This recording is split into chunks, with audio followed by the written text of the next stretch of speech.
Martial Peak, Chapter 5993, The Mighty Current of the Dragon Pool.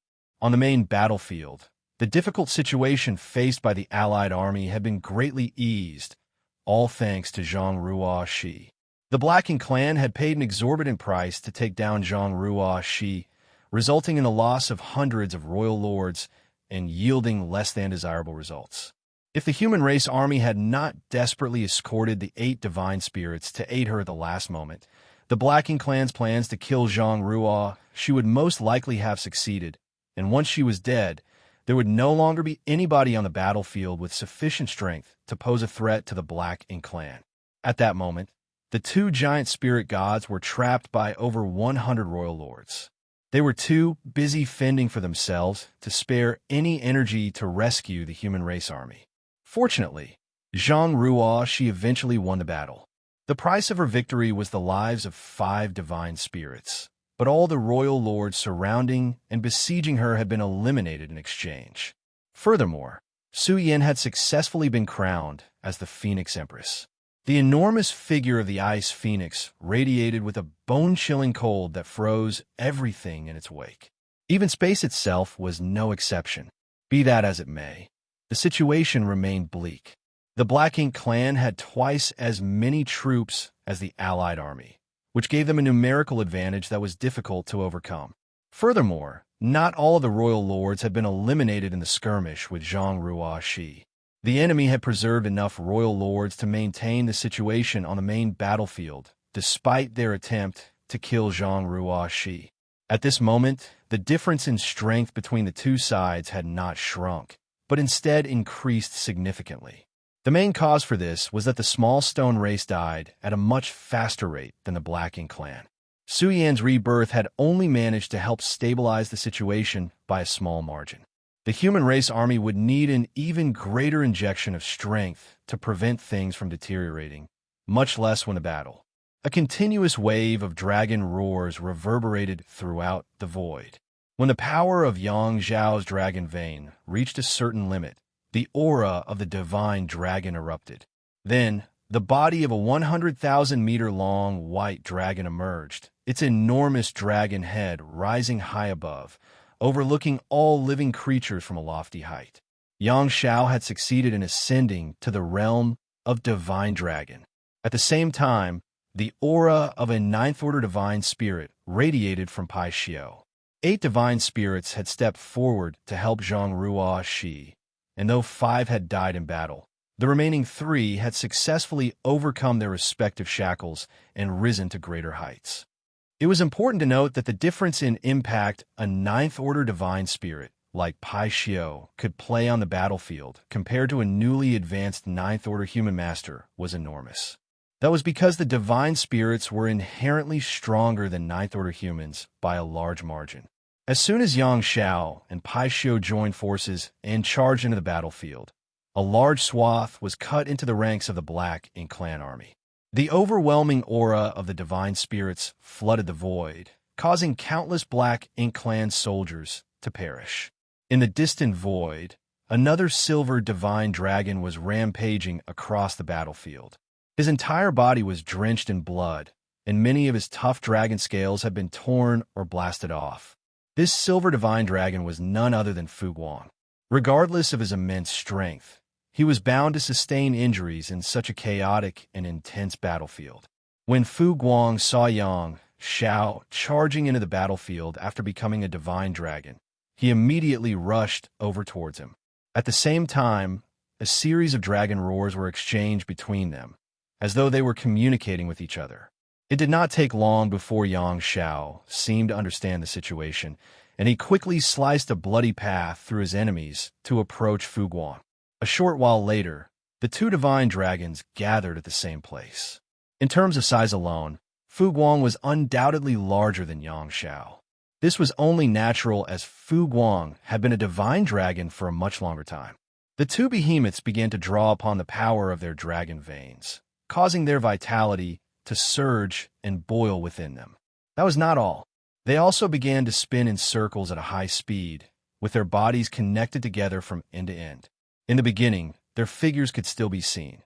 However, they soon blurred into a rapidly rotating blur. Something could vaguely be seen amidst the rapidly spinning circle of light, as though being summoned into existence. Many of the royal lords in the Black Ink clan army couldn't help feeling uncomfortable at the sight. Although they did not know what the two divine dragons were attempting, they knew that their actions would undoubtedly be detrimental to the Black Ink clan. They had to stop the divine dragons at all costs. Hence, more than a dozen royal lords immediately rushed towards the two divine dragons from various directions. Despite their efforts, though, another shocking scene entered their eyes before they could approach the divine dragons. Under the joint efforts of the two divine dragons, a large amount of turbid liquid suddenly gushed out from the dazzling circle of light. The unknown liquid splattered across the void like a spray of mist from a mountain spring, covering everything around them. Then, a torrent of water emerged and swept out in all directions. Many of the divine spirits who knew what was happening couldn't help feeling moved by the scene before them. They knew that the Dragon Clan had brought out their strongest trump card in order to obtain victory in this war. The torrent gushing into the void without restraint was clearly the waters from the Dragon Pool. The Phoenix Clan had the Phoenix Nest, while the Dragon Clan had the Dragon Pool. These were the foundations of their respective clans. When the Phoenix Clan mobilized the power of the Phoenix Nest against their enemies, the Dragon Clan had not unleashed the power of the Dragon Pool. It was not that the Dragon Clan did not want to bring out their trump card, but rather that they lacked the ability to perform such a feat under normal circumstances. The act of summoning the Dragon Pool would have required various complicated rituals in addition to the concerted efforts of many Dragon Clan members. Unfortunately, the Dragon Clan simply could not afford the time and energy to perform such intricate rites on such a crisis-ridden battlefield. That was the case until Xianxia became a divine dragon. With Fu Guang's cooperation, the two divine dragons joined hands and forcibly summoned the Dragon Pool to the battlefield. The Dragon Pool was the foundation of the Dragon Clan. After all, the existence of the Dragon Pool was the prerequisite for the Dragon Clan to produce endless descendants. Not to mention, the power of the Dragon Pool was diligently accumulated over countless generations of the Dragon Clan. Regardless of whether the war would end in victory or defeat today, the Dragon Clan would inevitably suffer unimaginable losses by summoning the Dragon Pool on such a chaotic battlefield. It would be impossible to restore the lost energy without several hundreds of thousands of years of recuperation. Nevertheless, there was no denying that the effects of summoning the Dragon Pool were remarkable. The waters of the Dragon Pool turned into a raging torrent that swept out in all directions, and the Black Ink clan soldiers caught within this flood instantly perished. The power of the Dragon Pool was an unstoppable force. If a dragon bearing the Dragon Clan bloodline came into contact with the Dragon Pool's waters, they would be able to enhance their bloodline and increase their strength. On the contrary, the waters of the Dragon Pool were a lethal poison to living creatures without the power of a dragon vein in their bodies. Everywhere the mighty current flowed, death followed. Even one of the royal lords rushing towards the two divine dragons who accidentally got caught in the current only managed to struggle for a few breaths before he dissolved into the rampaging waters. It was a grand display of the terrifying power within the mighty current of the Dragon Pool. Needless to say, the current did not pose any threat to beings like the royal lords and the territory lords as long as they remained on guard. The power emanating from the Dragon Pool might be impressive, but powerful masters only needed to avoid the waters by a certain margin to remain unaffected. However, it was never Fu Guang's intention to target the enemy masters when he joined forces with Xianxia to summon the Dragon Pool. His goal had always been the Black Ink clan army. The royal lords and the territory lords could easily dodge the raging currents, but the Black Ink clan soldiers weaker than the territory lords were not so capable. Therefore, the troops of the Black Ink clan army were now perishing in droves. Some small stone race members fighting the Black Ink clan army were also caught in the raging torrent, but this couldn't be helped. Although Fu Guang had done his best to summon the Dragon Pool in an area where only the Black Ink clan was heavily concentrated, he could not exert fine control over the direction in which the mighty current of the Dragon Pool would flow. Hence, Accidental injuries among friendly troops was inevitable. What shocked him, though, was that the small stone race members caught in the raging torrent of the dragon pool did not lose their lives. On the contrary, they simply struggled in the current for some time before they quickly rushed out and resumed fighting. After pondering on it for a moment, though, Fu Guang realized what had happened. These small stone ray soldiers might be simple-minded, but their bodies contained a significant amount of power from the burning light and serene glimmer. Even if the power of the dragon pool was both ancient and pure, it was still incomparable to the original powers of Yin and Yang born alongside the universe. The realization completely relieved Fu Guang of his worries. With hindsight, he had to admit that summoning the dragon pool at such a perilous juncture had been a stroke of genius. Following the raging torrent that swept out in all directions, the Black Ink Clan army suffered enormous losses, completely eliminating the numerical advantage they originally held. On the other hand, the human race army was small in number and extremely agile in their movements. Hence, it was not difficult for them to avoid the mighty current under Mi Jing Luen's command. As for the small stone race, only their formations were scattered by the impact while they did not suffer any actual casualties. After a while, the dragon pool vanished without a trace. The release of the waters that the dragon pool had accumulated over countless eons instantly changed the entire situation on the battlefield. It was finally time for a counterattack of the allied army of the human and the small stone races. Among the remaining Black Ink Clan army, all the royal lords wore solemn expressions on their faces. They simply could not understand this sudden turn of events. How did the Black Ink Clan, who should have had an absolute numerical advantage, end up in such dire condition all of a sudden?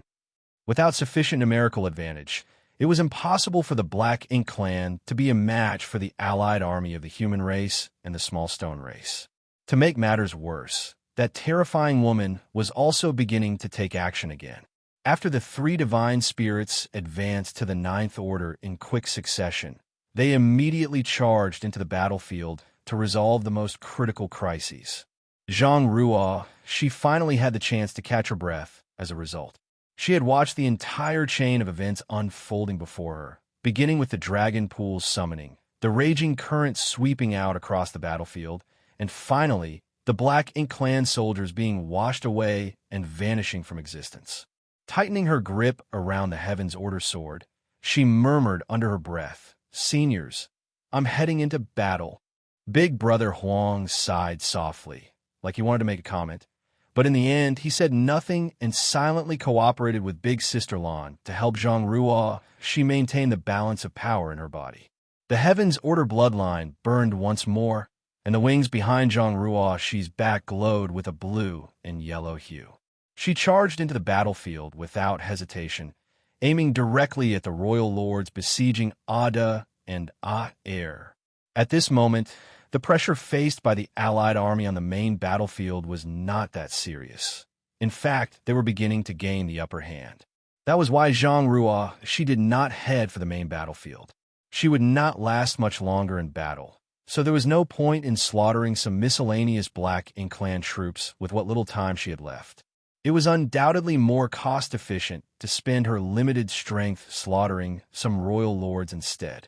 Besides, Ada and Air would be freed as long as she killed enough royal lords. The allied army of the human race and the small stone race would also receive the support of the two giant spirit gods if she succeeded, which might be more effective than providing support by herself. In a flash of yellow and blue, Zhang Ruo, she entered the range of the battle where Ada and Air were located.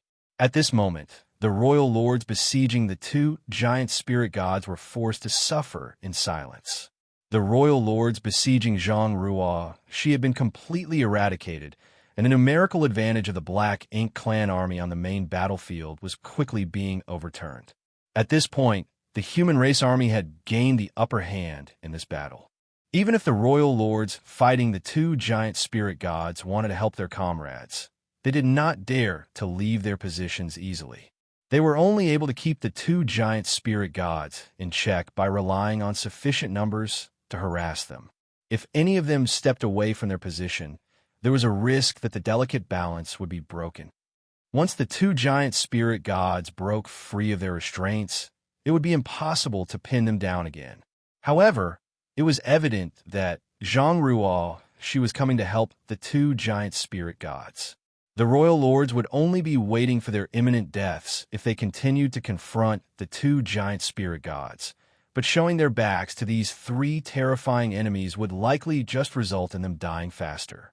At this point, they were stuck in a situation with no hope of escape. Any choice they made would result in a tragic end.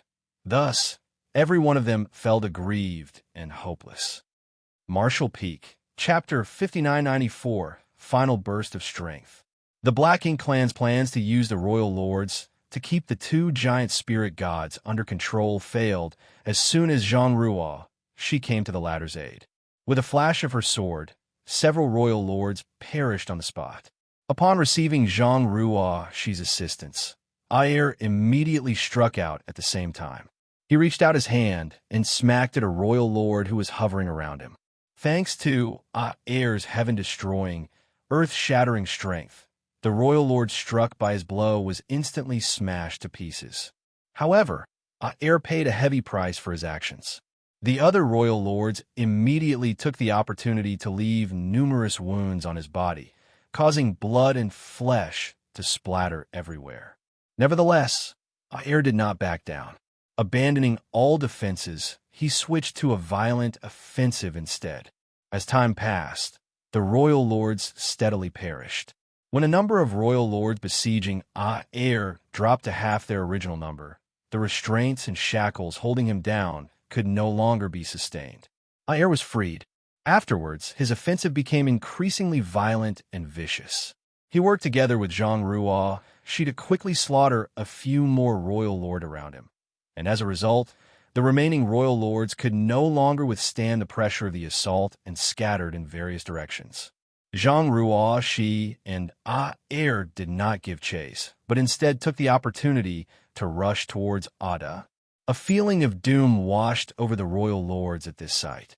Zhang Ruo, she had resolved Aer's predicament by killing off many of the royal lords in the encirclement with her strength alone.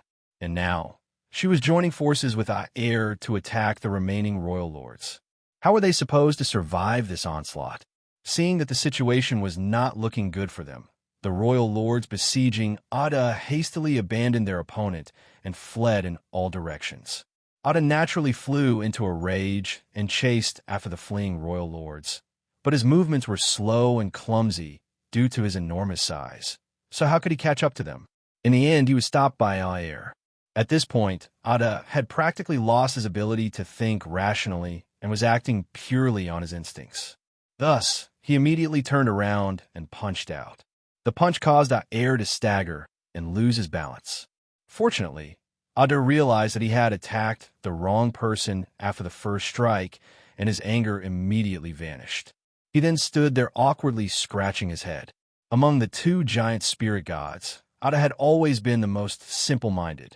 In comparison, there was no doubt that Aer was the smarter one.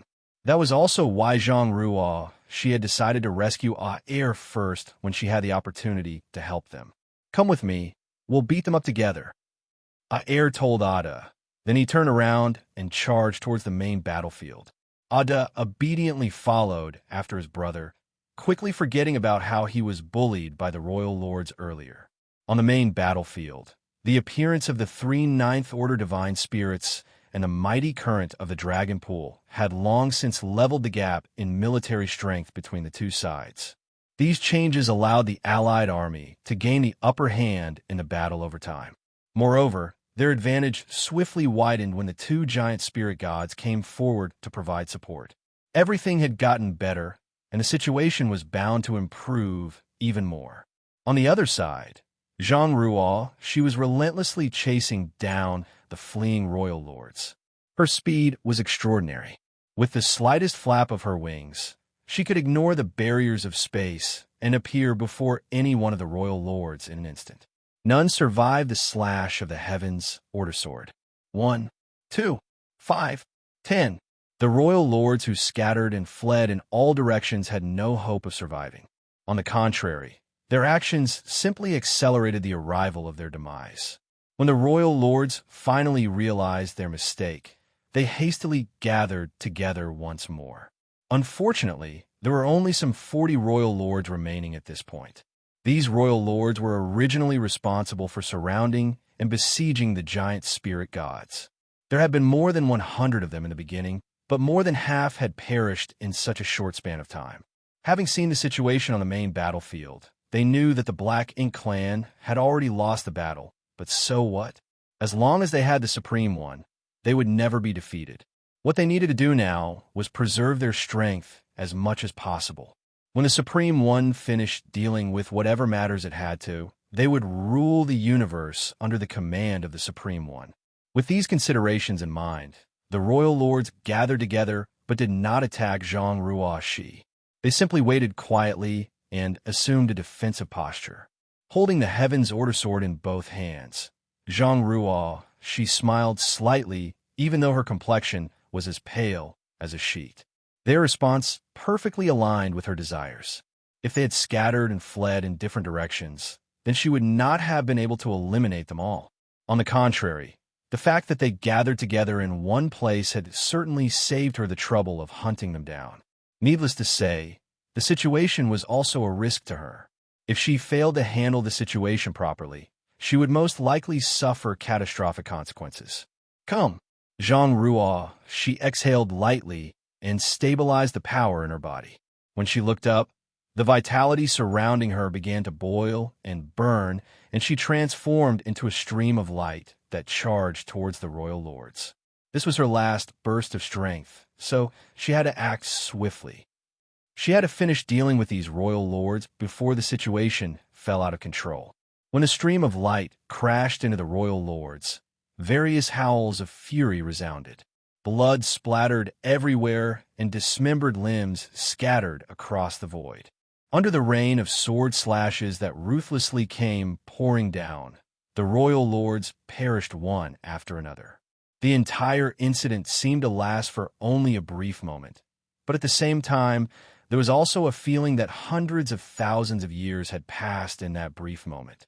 When Zhang Ruo, she finally stopped swinging her sword, the void was littered with the dismembered remains of the royal lords. The few survivors opposite her looked petrified. Those short few moments had deeply instilled the true meaning of despair in their hearts. In the face of absolute might, even royal lords like themselves were as weak as ants. Nevertheless, something unexpected occurred. Under the horrified gazes of the royal lords, Zhang Ruoxi's hands suddenly fell limply to the sides. The vitality that enveloped her body also became extremely weak at this moment. On the other hand, the terrifying aura within her became increasingly intense and unstable. She's at her limits. One of the royal lords yelled in pleasant surprise. The royal lords had extremely keen vision, so they immediately noticed the changes when Zhang Ruoxi showed abnormal symptoms. At this moment, the few surviving royal lords finally glimpsed an opportunity to defeat this woman. Hence, they charged forward without hesitation. A sharp look flashed through Zhang Ruoxi's eyes, and she struggled to lift the Heaven's Order Sword up again. Big Brother Huang's anxious shout entered her ears at that moment. "You'll die at this rate."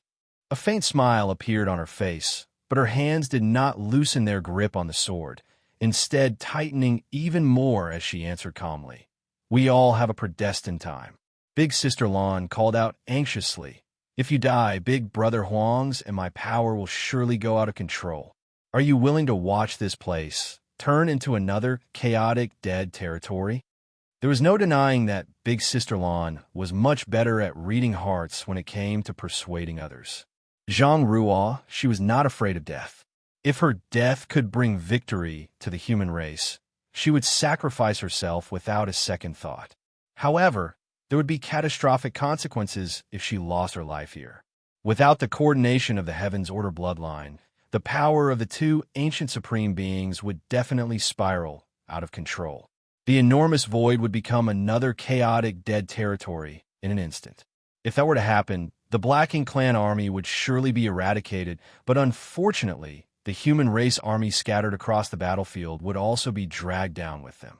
The human race had been fighting for millions of years just to obtain peace. At this point, they were only one step away from the dream of so many generations. How could Zhang Ruoshi destroy everything at such a critical moment? Martial Peak, Chapter 5995, It's Not Enough. After a brief hesitation, Zhang Ruoshi abruptly retreated. She no longer dared to carelessly activate the power within her. Therefore, she could only avoid the attacks of the royal lords who were charging forward desperately. Seeing that, the royal lords pursued Zhang Ruoshi even more fiercely than before. Ripples suddenly spread out across the void, and in the next moment, a dark blue ice phoenix wrapped in a bone-chilling cold stepped out from the ripples and shot a blast of icy aura at the royal lords who were pursuing Zhang Ruoshi. The royal lords were startled by the unexpected arrival and quickly dodged. When they raised their heads once more, their hearts ran cold with fear. Following the appearance of the ice phoenix, several other figures stepped out from the ripples. They were none other than the Ninth Order human masters. The Allied army had completely seized the initiative on the main battlefield. They marched forward in high spirits, with their overwhelming advantage in battle steadily growing larger. Under such circumstances, the outcome of the battle was no longer in question. Their victory was only a matter of time at this point. It was for that reason that Mi Jingluan immediately sent reinforcements when he noticed Zhang Ruoshi's predicament. For the sake of ensuring Zhang Ruoshi's safety, he did not even hesitate to mobilize Su Yan, who had only just become a Ninth Order Divine Spirit. After repelling the royal lords who were pursuing Zhang Ruoshi, a flash of light appeared around the ice phoenix. The figure shrank rapidly to reveal Su Yan's appearance. She took a step forward and came to Zhang Ruoshi's side. Grabbing Zhang Ruoshi by the arm, she quickly made a few maneuvers and withdrew from the battlefield. Her next task was to protect Zhang Ruoshi until the battle ended. Once Su Yan retreated from the battlefield with Zhang Ruoshi, the Ninth Order Masters promptly found an opponent for themselves and clashed with the surviving royal lords. As time passed, powerful auras were eliminated one after another. The masters from the Black Ink clan suffered heavy casualties, and the Black Ink clan army was steadily being eradicated. The Small Stone Race army also suffered terrible casualties, but even their deaths played a huge role in the battle. From time to time, flashes of dazzling light would burst out across the battlefield. Those flashes were none other than purifying light. Everywhere the light illuminated, Black Ink's strength dissipated and Black Ink clansmen howled in agony. The royal lords and territory lords were perishing all over, and this only accelerated with the destruction of the Black Ink clan army. At a certain moment, the last stubborn royal lord was finally eliminated. The remaining human race army looked around and realized that there were no other enemies around. The battle that lasted for several months with almost no time for respite finally ended with the victory of the Allied army. The Small Stone Race army had suffered a heavy price for the victory. At this moment, less than 30% of their original numbers remained. As for the human race army, about 10 million troops remained when the entire human race army assembled together in one place. Even the number of Ninth Order Masters had reduced by more than half. Among the Ninth Order Masters who lost their lives in battle, most of them were those who advanced recently. Although they managed to break through to the Ninth Order Open Heaven realm, they barely had any time to stabilize and strengthen the foundation. Compared to the veteran Ninth Order Masters, their heritage and control over their own strength was undoubtedly weaker by a significant margin. Furthermore, there were also many injured and crippled among the survivors. The price of victory was extremely heavy, but the victory was ultimately worth the sacrifices. A heaven-shattering burst of cheers rang out soon after. The survivors screamed and rejoiced at the top of their voices, reveling in the ecstasy that overflowed from their hearts. Meanwhile, unlike the ordinary soldiers, the higher-ups in the human race army knew that this war was not over. Although they had finally eradicated the entirety of the Black Ink clan that escaped from the primordial heaven's source grand restriction, as long as MO, the source of the Black Ink clan, was still alive, the Black Ink clan could rise once more. Despite fighting for months, Mo had never appeared on the battlefield. Yang Kai had not shown up either. It could be conceived that these two were battling each other somewhere in the depths of the void, and the outcome of their clash would determine the ultimate fate of the universe. Nobody knew the situation in the depths of the void. Zhang Ruo, she had indeed exchanged blows with Mo for a period, but so much time had passed since then that she could no longer judge the situation on the other side. For that reason, the Allied army only took a brief moment to rest and reorganize their formation after their victory. Then, they began marching into the depths of the void in hopes of helping Yang Kai. There was only one piece of good news that could be confirmed. Yang Kai was definitely alive. That was because they could sense a series of disturbances that were caused by a battle somewhere deep in the void.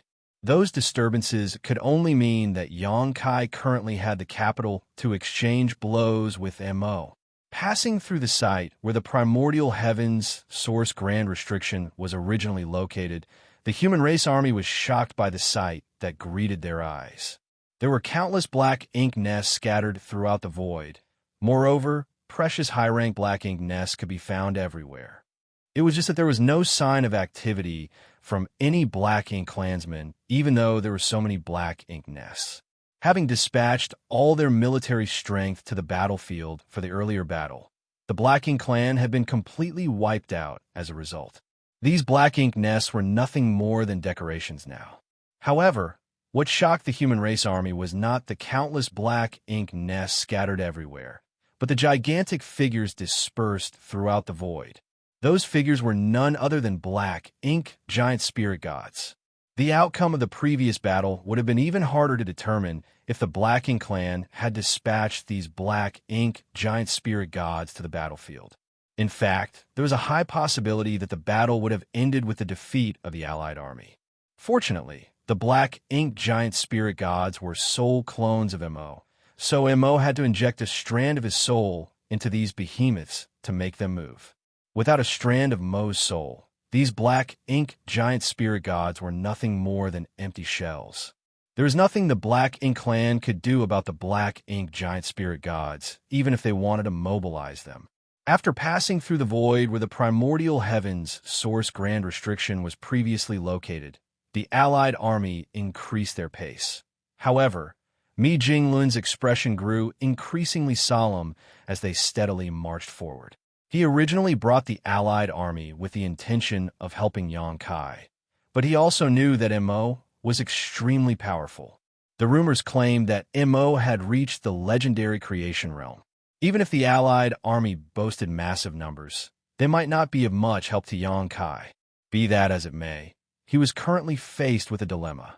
At present, it was no longer a question of whether the Allied army could provide any help to Yang Kai, but whether the Allied army could even continue their forward march under the current circumstances. As they marched forward, the shock waves from the battle up ahead became increasingly terrifying. Even now, the mere fallout was enough to shake the entire void. The countless ripples that constantly spread out from the depths of the void were powerful enough to warp space, despite their origin being beyond the horizon. Mi Jinglun soon realized that the intensity of the battle between Yang Kai and Mo was unprecedented. At this rate, it was evident that the Allied army would not be of any help. That was because they did not even have the qualification to approach the battlefield. If they forced their way forward, they would be crushed by the fallout before they even arrived. After considering the situation for a time, Mi Jinglun made a decisive decision. He ordered the Allied army to remain on standby at their current position. Then, he brought only the masters in or stronger than the Ninth Order with him and resumed their trek to the depths of the void.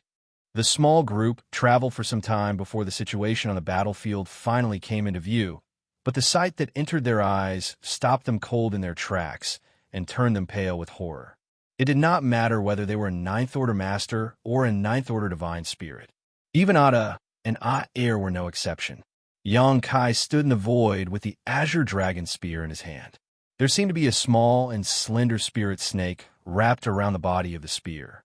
In addition, every thrust of his spear contained a heaven-destroying, earth-shattering force. The spirit snake was the manifestation of his space-time river. He had completely refined and absorbed Mu's space-time river into his body now, and although he was robbed of many benefits by Mo during the process, the benefits he gained had already pushed him to his limits. Hence, the fact that Mo had stolen some of the benefits did not affect the overall situation by much. The stolen benefits had only restored some of Mo's strength at most. The spirit snake wrapped around the Azure Dragon spear was Xianxia's space-time river. It was the result he obtained after countless near-death encounters with Mo. The ability to condense the space-time river into this shape undoubtedly indicated that he had complete control over the power of the space-time river. The intensity and ferocity of this battle were something Xianxia had never experienced before either. The slightest negligence would lead to his death, and he had indeed suffered several near-death experiences because of Mo. It was fortunate that he had always managed to avoid the worst outcome at the last moment. Mo's vicious attacks had allowed Xianxia to rapidly gain control over the power of his space-time river. He had been no match for Mo in the beginning, but it had only taken him a few days to reach his current mastery. Originally, Xianxia could only absorb the Tao strengths into his body by force.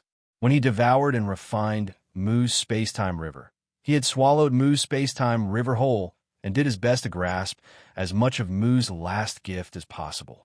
If the Xianxia from then was compared to a piece of raw, then his battles with Mo had been various forms of tempering and refinement. Every application of Tao strengths and every encounter with Mo had gradually increased his control over the power of the space-time river. The rough and ugly had been forged into a fine piece of metal now. At this moment, Xianxia's understanding of the 10,000 Tao strengths had truly reached the peak of enlightenment. The strength he could now exert was no weaker than what Zhang Ruo she had previously displayed at her peak. Unfortunately, it was still not enough. If he wanted to slaughter Mo, then he had to overcome his limits in the Ninth Order Open Heaven realm and advance into a higher realm. Only then would he have hope of victory. However, his heritage was insufficient. How could Xianxia easily overcome his limitations under these circumstances? Not even Mu could achieve such a feat. The more perfectly he could control his powers, the more aware Xianxia became of his shortcomings. He couldn't reach a higher level of the martial Tao in such a short span of time. He would need to spend long years of precipitation and accumulation before he could ascend. Therefore, he sank into a vicious loop.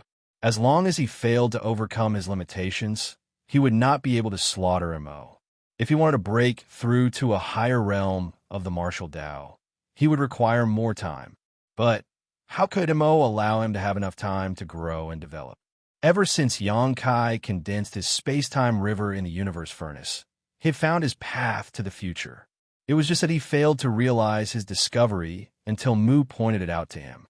Although he could now oppose Mo to a certain extent, he knew in his heart that this situation would not last for long. There were times when one simply lacked the necessary strength, and he was bound to become exhausted at some point. Unfortunately, the same could not be said of Mo. Mo was a strange existence that was born when heaven and earth split apart. As long as his source remained intact, his strength would never be depleted. Furthermore, he was supposedly in the creation realm already. Even if more than 30% of his source had been suppressed and sealed, he was still a mighty being in a realm above the open heaven realm. Xianxia had finally seen the bizarre means of a being in that realm. Black ink strength that permeated the void could be transformed into a royal lord with a single touch from Mo. The ability to create something out of thin air was simply unimaginable. It was truly fortunate that Xianxia's current strength was extraordinary, so even a royal lord would only pose a minimal threat to him. That was why Mo stopped using such ineffective tactics after a few attempts and decided to fight Xianxia with his own strength instead. With each vicious exchange of blows, the violent aftermath that spread out in all directions caused the void to shudder and crack. During one of their confrontations, Xianxia suddenly heard a slight sound coming from deep within his heart. At the same time, a strange sensation was also transmitted from his arm. Looking down at his arm, he couldn't help being shocked by the sight.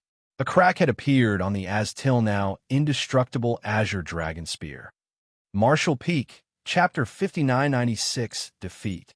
The azure dragon spear was given to Xianxia by Ada when he was still living in the Star Boundary. In other words, the spear had accompanied him for thousands of years, during which they experienced numerous battles and slaughtered countless enemies together. As the spear was an artifact refined from the body of a divine, its grade was so high that it was practically unmatched.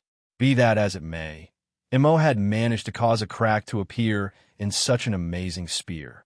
It was easy to imagine the intensity of this battle. After all, even the body of a divine dragon could not withstand the force of Mo's attacks. After the first crack appeared on the spear, a second and third crack quickly followed. It did not take long before the entire body of the spear was covered in fine cracks. The spear was on the verge of shattering to pieces.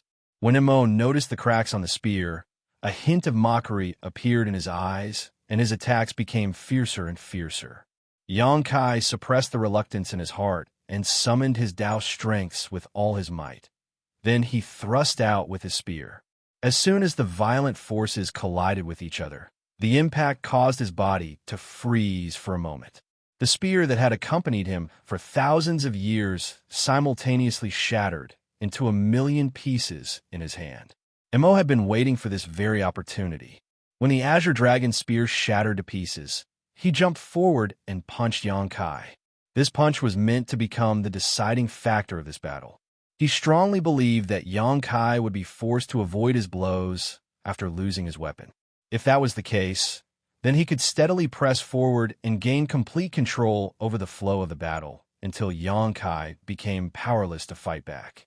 Contrary to expectations, though, Xianxia did not retreat from the blow even after the azure dragon spear shattered to pieces. The space-time river, which was originally wrapped around the body of the spear, seemed to have gained spirituality and clung tightly to his arms. Facing Mo's attack directly, Xianxia threw a punch in Mo's direction. The Tao strengths fluctuated violently. At the moment when both forces collided with each other, a powerful impact manifested as a visible halo of light centered around the two opponents flashed. The halo of light swiftly spread out in all directions. Everywhere the light passed, space shattered and collapsed. It was quickly followed by the appearance of numerous enormous void cracks. The Ninth Order Masters who had arrived at the periphery of the battlefield turned pale with fright.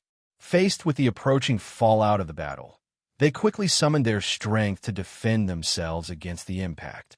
Nevertheless, they were still sent flying. They who were no longer at their peak strength were instantly thrown into disarray by the impact. Luckily, the two giant spirit gods stood in front of them and bore the brunt of the shockwave. It was only thanks to the protection of Ada and Air that there were no casualties. Once the effects of the aftermath passed, they couldn't help looking slightly flustered and bitter. They originally came here intending to help Xianxia. Halfway into the journey, the Allied army was forced to stop at a distance and discontinue their forward march because the troops could not withstand the overwhelming pressure of the battle. At this moment, they were horrified to discover that even Ninth Order Masters like themselves could not approach the battlefield. They would be torn apart by the aftermath of such powerful attacks. As things stood, the only ones who could be depended upon were the two giant spirit gods, Ada and Air. Mi Jingluan looked up at the two behemoths and instantly realized that the two giant spirit gods could not be counted on either. The survivors were exhausted after the arduous battle. Even Ada and Air were no exception. While the two giant spirit gods managed to resist the shockwave just now, they were still pushed back significantly by the impact. Under these circumstances, it was impossible for any of them to intervene in the battle. They would only be a burden for Xianxia if they recklessly charged forward. Mi Jingluan was abruptly struck by a saddening realization. The only thing they could do after coming here was to witness the unique battle with their own eyes. That was an unimaginably heartbreaking truth. When the aftermath fully dissipated, everyone looked towards the battlefield from behind Ada and Air. The scene that greeted them made their hearts tighten with fear. Xianxia was steadily being pushed back, seemingly at a complete disadvantage. Compared to an ancient entity like Mo, Xianxia's heritage was simply too shallow. The slightest negligence or careless mistake could become fatal. Waste! During the battle, Mo suddenly yelled in frustration. Xianxia flew backwards like an arrow released from the bowstring following a vicious strike. The space-time river wrapped around his arm suddenly emerged behind him, and he fell into the river, diffusing some of the impacts from the blow. It did not take long before he stepped out of the river once more. His complexion was pale, and a trickle of blood dripped from the corners of his mouth. Mo did not pursue Xianxia. He simply stared coldly and calmly stated, "My offer from before still stands. Give up your feudal resistance and hand over Mu's inheritance. I guarantee that the human race will have a place to live in the future." Xianxia turned his head to the side and spat out a mouthful of blood. Then he grinned wickedly. "Kill me. Then you can deal with the human race as you please." Mo closed his eyes gently. When he opened them once more, his murderous intent overflowed. He did not bother to speak again, and his figure abruptly vanished from where he was standing. By the time he reappeared again, he was already standing in front of Xianxia. The sudden disappearance and reappearance were not a trick of space principles. Rather, his speed had simply reached such an extreme. Xianxia did not seem surprised by these movements. With a backward grab, the space-time river that was originally flowing behind him transformed into a whip and appeared in his hand. The long whip then lashed out towards Mo. Mo frowned slightly, but did not dodge aside. He simply threw a punch instead.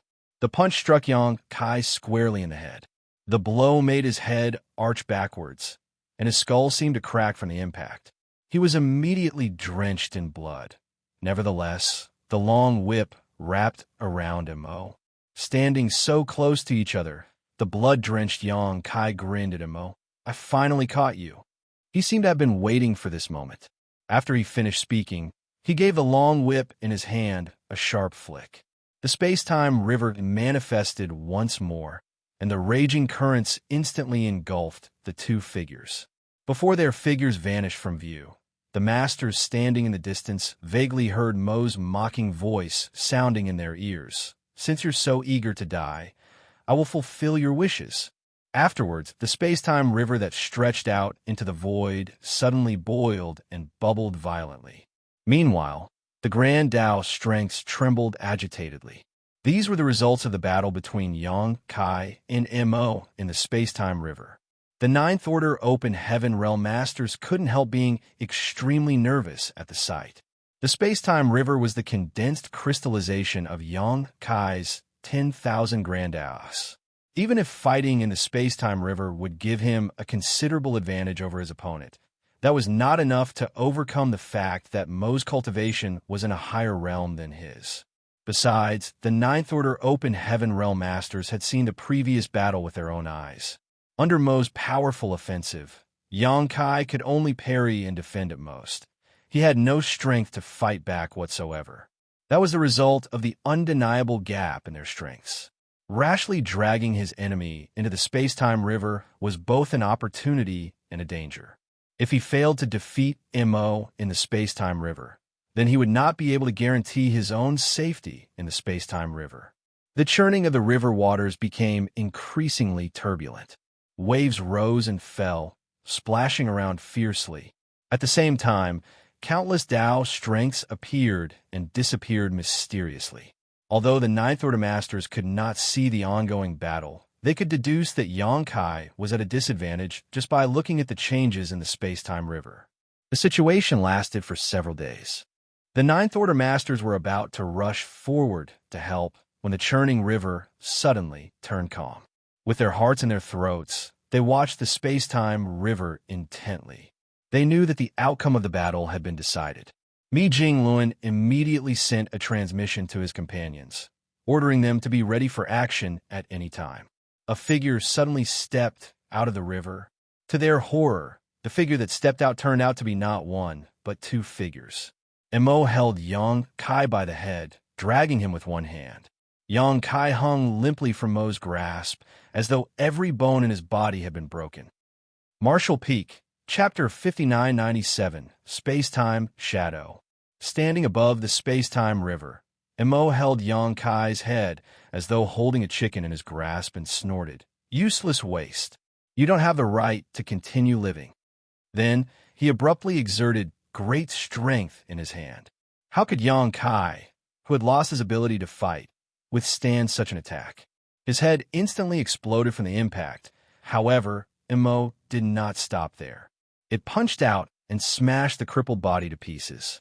The scene was imprinted in the eyes of the Ninth Order Masters who were watching the battle from afar. They stood frozen in shock and stared in disbelief. Yang Kai died? The man who was the best at creating miracles and turning the tides of war countless times? The man who had saved the human race from various catastrophes? Did he die just like that?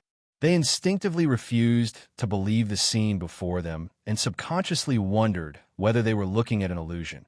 However, the dissipation of his aura that followed the destruction of his body could not be faked. Everything indicated that he was really dead. Yang Kai had died at the hands of Mo. Only a short moment had passed from the time Yang Kai was dragged out of the space-time river by Mo. Moreover, Mo had not hesitated in the slightest when he killed Yang Kai. Everything happened so quickly that the Ninth Order Masters had no time to even think about rescuing Yang Kai. A shrill but mournful phoenix cry rang out, accompanied by a furious dragon roar. Su Yin and Xianxia transformed into their divine spirit forms and charged towards Mo. The rest of the Ninth Order Masters also followed suit and sprang into action. Despite knowing that they were no match for Mo, nobody hesitated in the slightest. Now that Yang Kai was dead, there was nobody in this world who could compete with Mo. Black Ink strength would soon gain complete control over the universe. When that happened, the human race would no longer have a place to live. This was the final struggle. Su Yin was the fastest. After all, the Tao of Space was the bloodline talent of the Phoenix clan. She had lost her mind after being consumed by her feelings of rage and sorrow. At this moment, there was only one thought left in her heart. She wanted revenge, and if she could not have it, she would accompany Yang Kai to the afterlife. A gorgeous trail of light lingered behind the enormous blue figure. With a few flickers, she arrived on the battlefield. However, a bizarre phenomenon occurred before she could unleash her strength. Ripples suddenly emerged in the originally calm space-time river. Following the splashing waves, a figure leapt out. Upon seeing the appearance of the figure, Su Yin froze in shock. Even the Ninth Order Masters behind her were dumbfounded by the sight. The figure who stepped out from the space-time river was none other than Yang Kai, who should have been killed by Mo earlier. He's alive. Everybody stared at the scene in front of them in disbelief. Their reactions were similar to when they watched Yang Kai being killed just now. He had clearly died right before their very eyes, and his death had not been an illusion. Nevertheless, he just walked out of the space-time river alive. The bizarre phenomenon was beyond their comprehension. This kind of resurrection after death was simply impossible. After stepping out from the surging waves, Yang Kai immediately noticed Su Yin and the others. He seemed to have anticipated the current situation and breathed out deeply. "I'm glad I made it back in time." "Step back." Su Yin, who had transformed into an ice phoenix, only hesitated for a brief moment before she turned around and retreated backwards.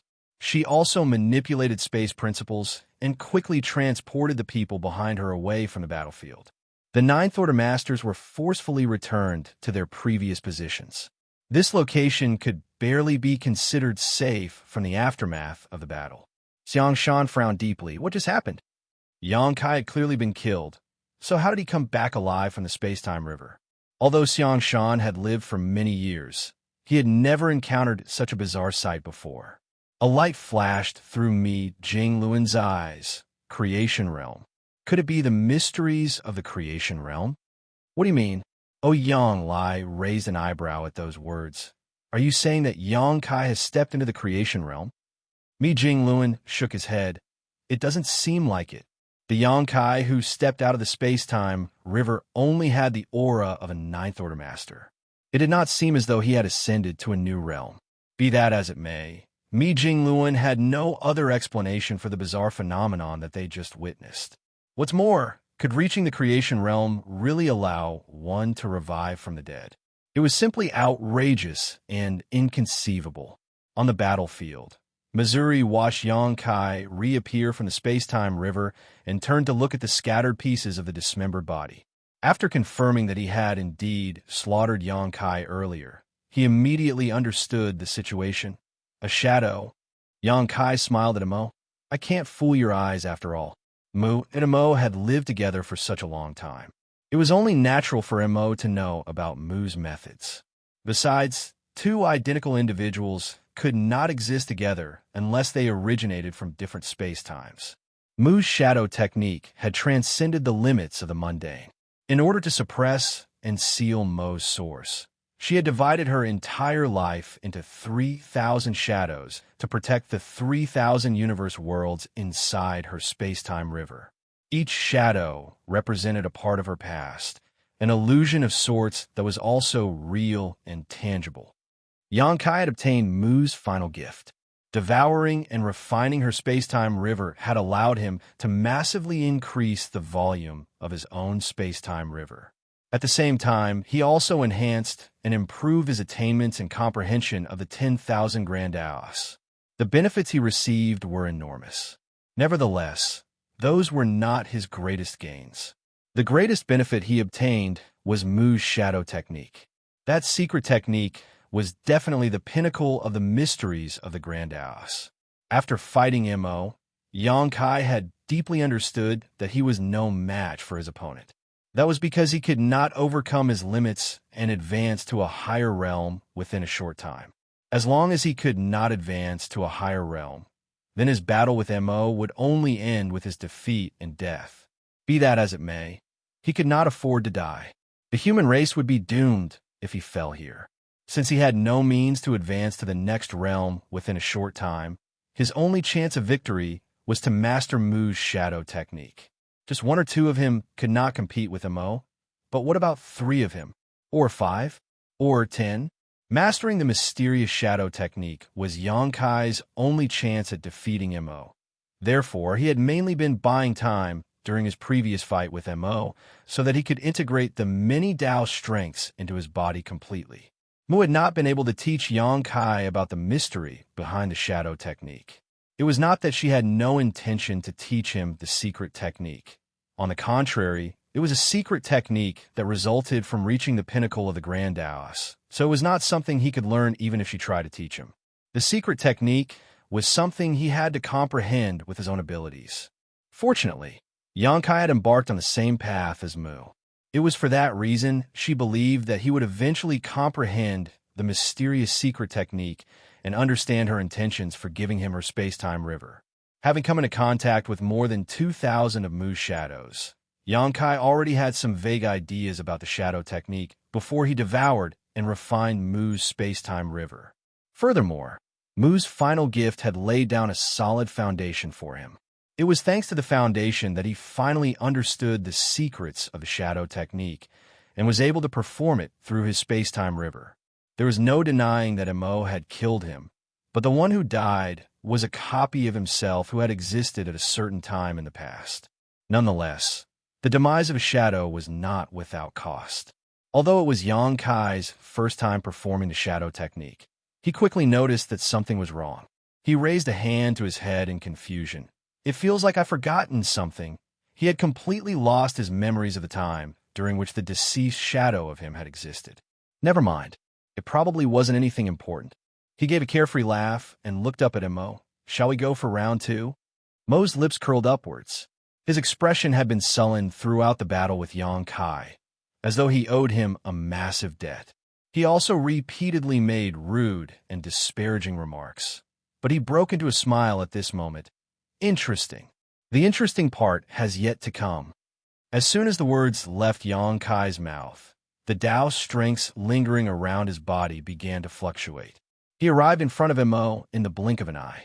The space-time river surged behind him. Raising his arm, Xianxia summoned the Azure Dragon Spear and thrust it at Mo. The Azure Dragon Spear should have been destroyed, but the Azure Dragon Spear in the space-time that Yang Kai's shadow originated in remained intact. That was why the shattered spear could display its great strength once more. As before, the violent fallout produced by their exchange of blows continuously spread to the surroundings. The spectating Ninth Order Masters couldn't help widening their eyes at the sight. They secretly rejoiced that Yang Kai had resurrected in time. With their strength, Mo would have effortlessly killed them if they had rushed forward at the time.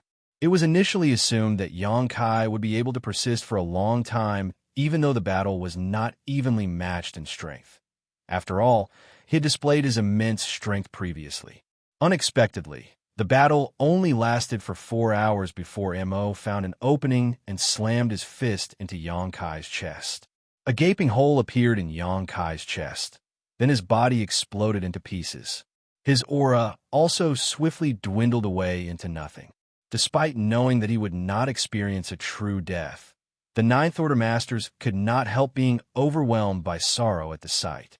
After eradicating Yang Kai's second shadow, Mo raised his eyes to look in the direction of the space-time river. He had lived with Mu for such a long time, so he was well aware of the shadow technique's strength. The true strength of the secret technique was not power, but the prominent ability to survive that was granted to the users of the secret technique. The shadow technique was created based on the space-time river, so the foundation of the secret technique was the space-time river itself. In order to completely eradicate a user of the shadow technique, the space-time river must first be destroyed. Otherwise, the user of the shadow technique would never perish. For that reason, Mo immediately aimed for the space-time river as soon as he slaughtered Yang Kai's second shadow. Black ink strength around his body surged to cover the entire river. He planned to corrupt the entire space-time river with black ink strength in order to destroy Yang Kai's shadow technique. But before Mo could make a move, another of Yang Kai's shadow jumped out of the space-time river. Yang Kai instantly summoned the Azure Dragon Spear and launched himself at Mo. He even made a mocking remark. "Why are you in such a hurry?" The two figures resumed their vicious battle once more. During that time, Yang Kai fought Mo while gathering various information on the shadow technique. It was his first time performing the secret technique, so his understanding of it was quite lacking. He had to perfectly master the secret technique as soon as possible because that was the only way he could turn the situation around and obtain victory. If he only relied on a never-ending series of battles via his shadows, he would never be able to defeat Mo. However, Yang Kai would need to make countless attempts and gain experience from actual practice to perfectly master the secret technique as soon as possible. I've forgotten more things, but the memories I deliberately preserve have not been forgotten. That's good news. Yang Kai quietly muttered to himself and resumed battle against Mo. Although he was no match for Mo still, he no longer needed to worry about death. That was why he could afford to act more recklessly than before. Shortly afterwards, Yang Kai gained another important piece of information. The shorter the span of space-time allocated, the weaker the shadow's fighting ability. That is certainly worth noting. When that thought passed through his mind, the strength of his shadow faltered. Yang Kai showed weaknesses in his defenses, so Mo instantly found an opening and slaughtered him. Blood rained all over the void. Despite witnessing similar scenes on several occasions already, the Ninth Order Masters watching the battle from afar still widened their eyes at the sight. What reassured them was that the next Yang Kai had already leapt out of the space-time river almost as soon as the previous Yang Kai died. Martial Peak, Chapter 5998, Contribution from the Future. One after another, Yang Kai's shadows stepped out from the space-time river only to perish at Mo's hands. There were no exceptions. The first one had survived the battle for over 4 hours. The second one lasted for less than 4 hours. As for the third, the battle had ended even faster. This is bad. Among those who were watching the battle from a distance, Mi Jingluan's expression turned solemn. He had noticed the issue at hand. It was an extremely serious issue. Although Yang Kai's shadows were endless in supply, his strength seemed to be weakening over time. It was as though time was flowing backwards for him, causing his condition to return to an earlier period with each shadow. At this moment, Yang Kai's aura was only comparable to a newly advanced Ninth Order Master. Hence, he was effortlessly slaughtered by Mo as soon as he stepped out from the space-time river. If the situation continued in this manner, he would not even be able to maintain his cultivation in the Ninth Order. If that were to happen, Mo would be able to exterminate him without even breaking a sweat, no matter how many shadows were to appear. Another one of Yang Kai's shadows in the newly advanced Ninth Order stepped out from the space-time river. Raising a hand, Mo captured the shadow in its grasp and stared at Yang Kai faintly. "You're a disgrace to Mu's legacy." Yang Kai did not panic, even though he was captured by Mo. After the repeated deaths of his shadows, he was now very familiar with the feeling of death. Raising an eyebrow at those words, he denied the statement. "That might not be true." Mo looked surprised. "Do you have another trick up your sleeve?" Yang Kai grinned. "Indeed, a trick you've never seen before." "Very good." Mo made a faint smile. While saying so, he exerted some strength into his grip and crushed the shadow in his grasp. In the next moment, another Yang Kai leapt out from the space-time river. However, the aura lingering around him was different this time. Something had obviously changed, as his aura was once again at the peak of his strength. If the foundation of the shadow technique was said to be the space-time river, then the core of the secret technique was the user of the selected space-time. In Yang Kai's case, he was manipulating the 10,000 Tao strengths with his self from this space-time as the core and his space-time river as the foundation. That was how he gained the ability to summon shadows from previous space-time periods. All those who were slaughtered by Mo previously were his shadows. However, the one who walked out of the space-time river now was his main body. It was the him of the current space-time. The foundation and core were extremely important to the shadow technique. Therefore, it was necessary to destroy both aspects to overcome it. Mo had initially wanted to refine the space-time river, but was hindered by Yang Kai's numerous shadows, which prevented it from taking action. However, he saw a ray of hope when Yang Kai's main body emerged from the space-time river. The shadow technique would be destroyed as long as the Yang Kai standing before him was eliminated. But could it be that simple? For Yang Kai's main body to emerge from the space-time river at this point. His actions certainly seemed like a desperate move. After all, the shadows that he summoned earlier had been cleanly eradicated. If he summoned any more shadows from earlier space-time periods, he would only have the cultivation of an Eighth Order Master, which would not be able to cause any trouble for Mo at all. Combining the situation with what Yang Kai mentioned just now, Mo had the vague feeling that Yang Kai was about to reveal his trump card. Oddly enough, he found himself looking forward to what was to come for some reason. Yang Kai did not disappoint.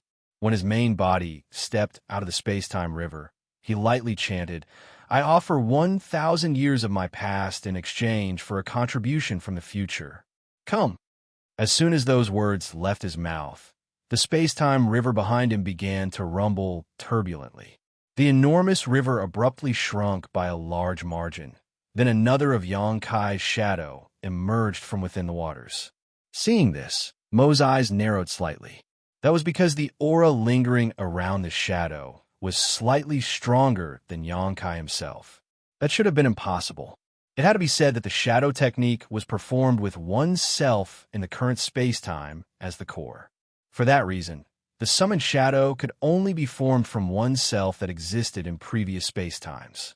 In other words, the summoned shadow should never be stronger than the main body, because the main body was ultimately the strongest. Be that as it may, an exception had appeared in Yang Kai's case. Mo instantly figured out the truth behind the situation and exclaimed in astonishment, "You summoned a shadow from the future?" Only Yang Kai from the future could be stronger than the main body of Yang Kai, who existed in the current space-time. Mo did not remain idle when he raised this question. After realizing that Yang Kai's attainments in the shadow technique had surpassed Mu's, he knew that Yang Kai could not be allowed to continue. So he charged forward even while asking this question. In response, Yang Kai just stood calmly in place. On the other hand, the summoned shadow stepped forward and immediately engaged in an intense battle with Mo. Although he came from 1,000 years in the future, his strength was still limited even though he was slightly stronger than the main body. He was no match for Mo either, but he would have no trouble buying some time for Yang Kai. Furthermore, Yang Kai did not need much time.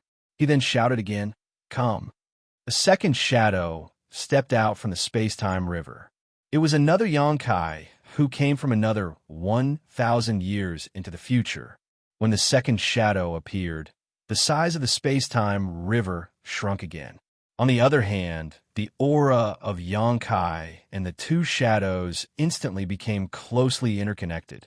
A three fortunes formation was established. The aura of the second shadow was again stronger than the first. The first shadow had been steadily pushed back by Mo's intense assault, but his situation improved as soon as the three fortunes formation was established, even though he remained at a disadvantage. Again, Yang Kai shouted. The dragon blood in his body boiled and churned, while at the same time, his face began to flush red. A third shadow stepped out from the space-time river.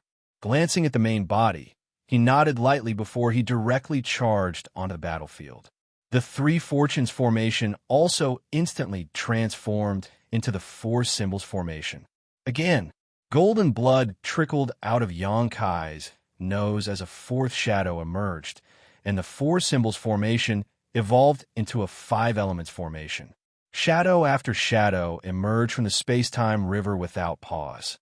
Only when the eighth shadow was summoned did Yang Kai finally stop. It was not that he no longer wanted to continue, but rather that the volume of his space-time river would shrink by a certain extent whenever he summoned a shadow from the future, and the space-time river had vanished completely after he summoned the eighth shadow. He had reached the absolute limit of his shadow technique. At this moment, Yang Kai's main body was bleeding from all 7 of his orifices. It was evident that he had endured tremendous pressure in order to pull this feat off. The shadows that appeared towards the end possessed increasingly powerful auras. When the 6th shadow emerged, its aura had already reached the absolute peak of the 9th order. It was a stage that even Yang Kai's main body had not achieved. The 7th and the 8th shadows also had auras at the peak of the 9th order, but their auras had become even more profound. Looking at Mo, who was being besieged and steadily repelled by the shadows on the battlefield, Yang Kai smiled, even though he was covered in blood. In truth, the shadows were already capable of fighting Mo on an equal footing when the 6 paths formation was formed. Therefore, Mo's situation then became more and more critical when it later evolved to become the 7 stars, 8 trigrams, and ultimately 9 palaces formation. The ones who established the battle formation were all Yang Kais. To be more precise, they were Yang Kais from future spacetimes. This was a feat that even Mu could not achieve. Her shadow technique could only summon shadows of her past because her spacetime river was incomplete, but that was not the case for Yang Kai. His spacetime river had been perfected, so the power of the shadow technique he wielded was even more terrifying. Martial Peak, Chapter 5999, Clash of the Strongest. Each shadow represented a Yang Kai from subsequent 1,000-year periods in the future. In other words, the 8 shadows represented 8,000 years' worth of future spacetime. These 8 shadows combined with Yang Kai's main body to establish the 9 palaces formation. For that reason, the power of the battle formation was even greater than the 9 palaces formation formed between Zhang Ruo Shi and her 8 personal guard. Zhang Ruo Shi, who had harmonized the power of Yin and Yang with her Heaven's Order bloodline, was certainly stronger than any of Yang Kai's individual shadows. Be that as it may, the strength of the 8 personal guards had held her back.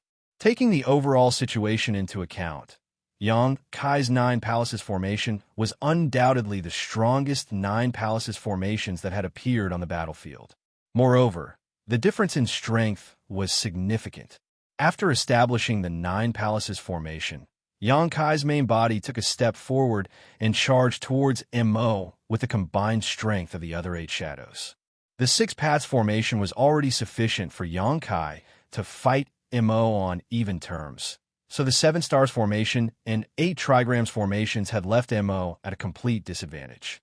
At this moment, Yangkai was practically invincible thanks to the 9 palaces formation. With the combined forces of the main body and 8 shadows, Mo was powerless against their intense assault. Black blood and black ink strength splattered everywhere. The 9 Yangkais moved around swiftly, each one of them having mastered the 10,000 Grandaos. As they were shadows of Yang Kai himself, there was no need for them to worry about their cooperation. The connection between the shadows was so close and firm that there were no flaws in their movements at all. Mo naturally wanted to break free, but it was not easy to escape the besiegement of the battle formation. The Ninth Order Masters watching the battle from afar were stunned. Nobody could have imagined that such a strange scene would appear during the final battle. The mysteries of the shadow technique had exceeded their comprehension and imagination. Looking at the current situation, they couldn't help feeling hopeful and excited. That was because they finally saw a glimpse of hope in defeating Mo. In the past, the issue of defeating Mo had always been a plague to the human race. Although they never deliberately avoided the topic, the reality was that they simply did not have sufficient means or strength to oppose Mo. Zhongrua. She's support had certainly been a pleasant surprise. Unfortunately, even she was not strong enough to compete with Mo in battle. The battle on the main battlefield was over, and the entire Black Ink clan had been obliterated. If Yangkai could defeat Mo, then the Black Ink crisis that had been plaguing the human race since the late ancient era would be resolved in one fell swoop. A bright future was awaiting the human race. The light would eventually expunge all darkness. However, the veteran Ninth Order Masters soon began to look worried. The current situation might be favorable for them, but nobody knew what price Yangkai had paid to wield the shadow technique like this. Seeing as the secret technique far exceeded his own abilities, the price he paid would correspond to the strength he obtained. In other words, the greater the strength Yangkai obtained, the greater the price he had to pay. Furthermore, they did not know how long he could persevere in such an intense battle. The truth was just as they feared. Yangkai had indeed paid an unimaginable price to wield the shadow technique in such a fashion. His body was also forced to bear the incredible pressure that came from obtaining strength that exceeded his own abilities. In other words, he could not maintain this state for long. He had to finish this battle as soon as possible, and for that reason, he did not hesitate to join the battle himself just to defeat Mo a little faster. Mo was steadily being pushed back under the suppression of the 9 palaces formation. At this point, he was backed into a corner with no ability to fight back. The vexing situation infuriated Mo. As the ancient supreme being, he was a master who not only originated from the same era as Mu, but also once held the opportunity to reign over the entire universe. Even if more than 30% of his source had been suppressed and sealed, he could still not tolerate a junior acting so presumptuously in front of him, especially when this particular junior had stolen Mu's final legacy from him. Amid the intense battle, Mo abruptly turned to look in a certain direction and fixed his gaze on one of Yangkai's figures. Naturally, it was Yangkai's main body. The main body was easy to identify. Not only was the aura of the main body the weakest among the other shadows, but the appearance of the main body was also the most disheveled and worse for wear due to the effects of performing the shadow technique. To break the shadow technique, it was necessary to either destroy the space-time river that acted as the foundation or the main body that acted as the core. At this moment, the space-time river was nowhere to be seen because it had been evenly divided between Yang Kai's 8 shadows. In that case, Mo only had one option left. Mo turned to face the storm of attacks coming from so many shadows and disregarded the injuries he sustained, even when the strongest shadow chopped off his arm. In the end, the heavy price he paid was worthwhile indeed. He successfully broke out of the encirclement created by the shadows and arrived in front of Yangkai's main body. Black ink strength surged. Raising his remaining hand, Mo blasted his fist at Yangkai.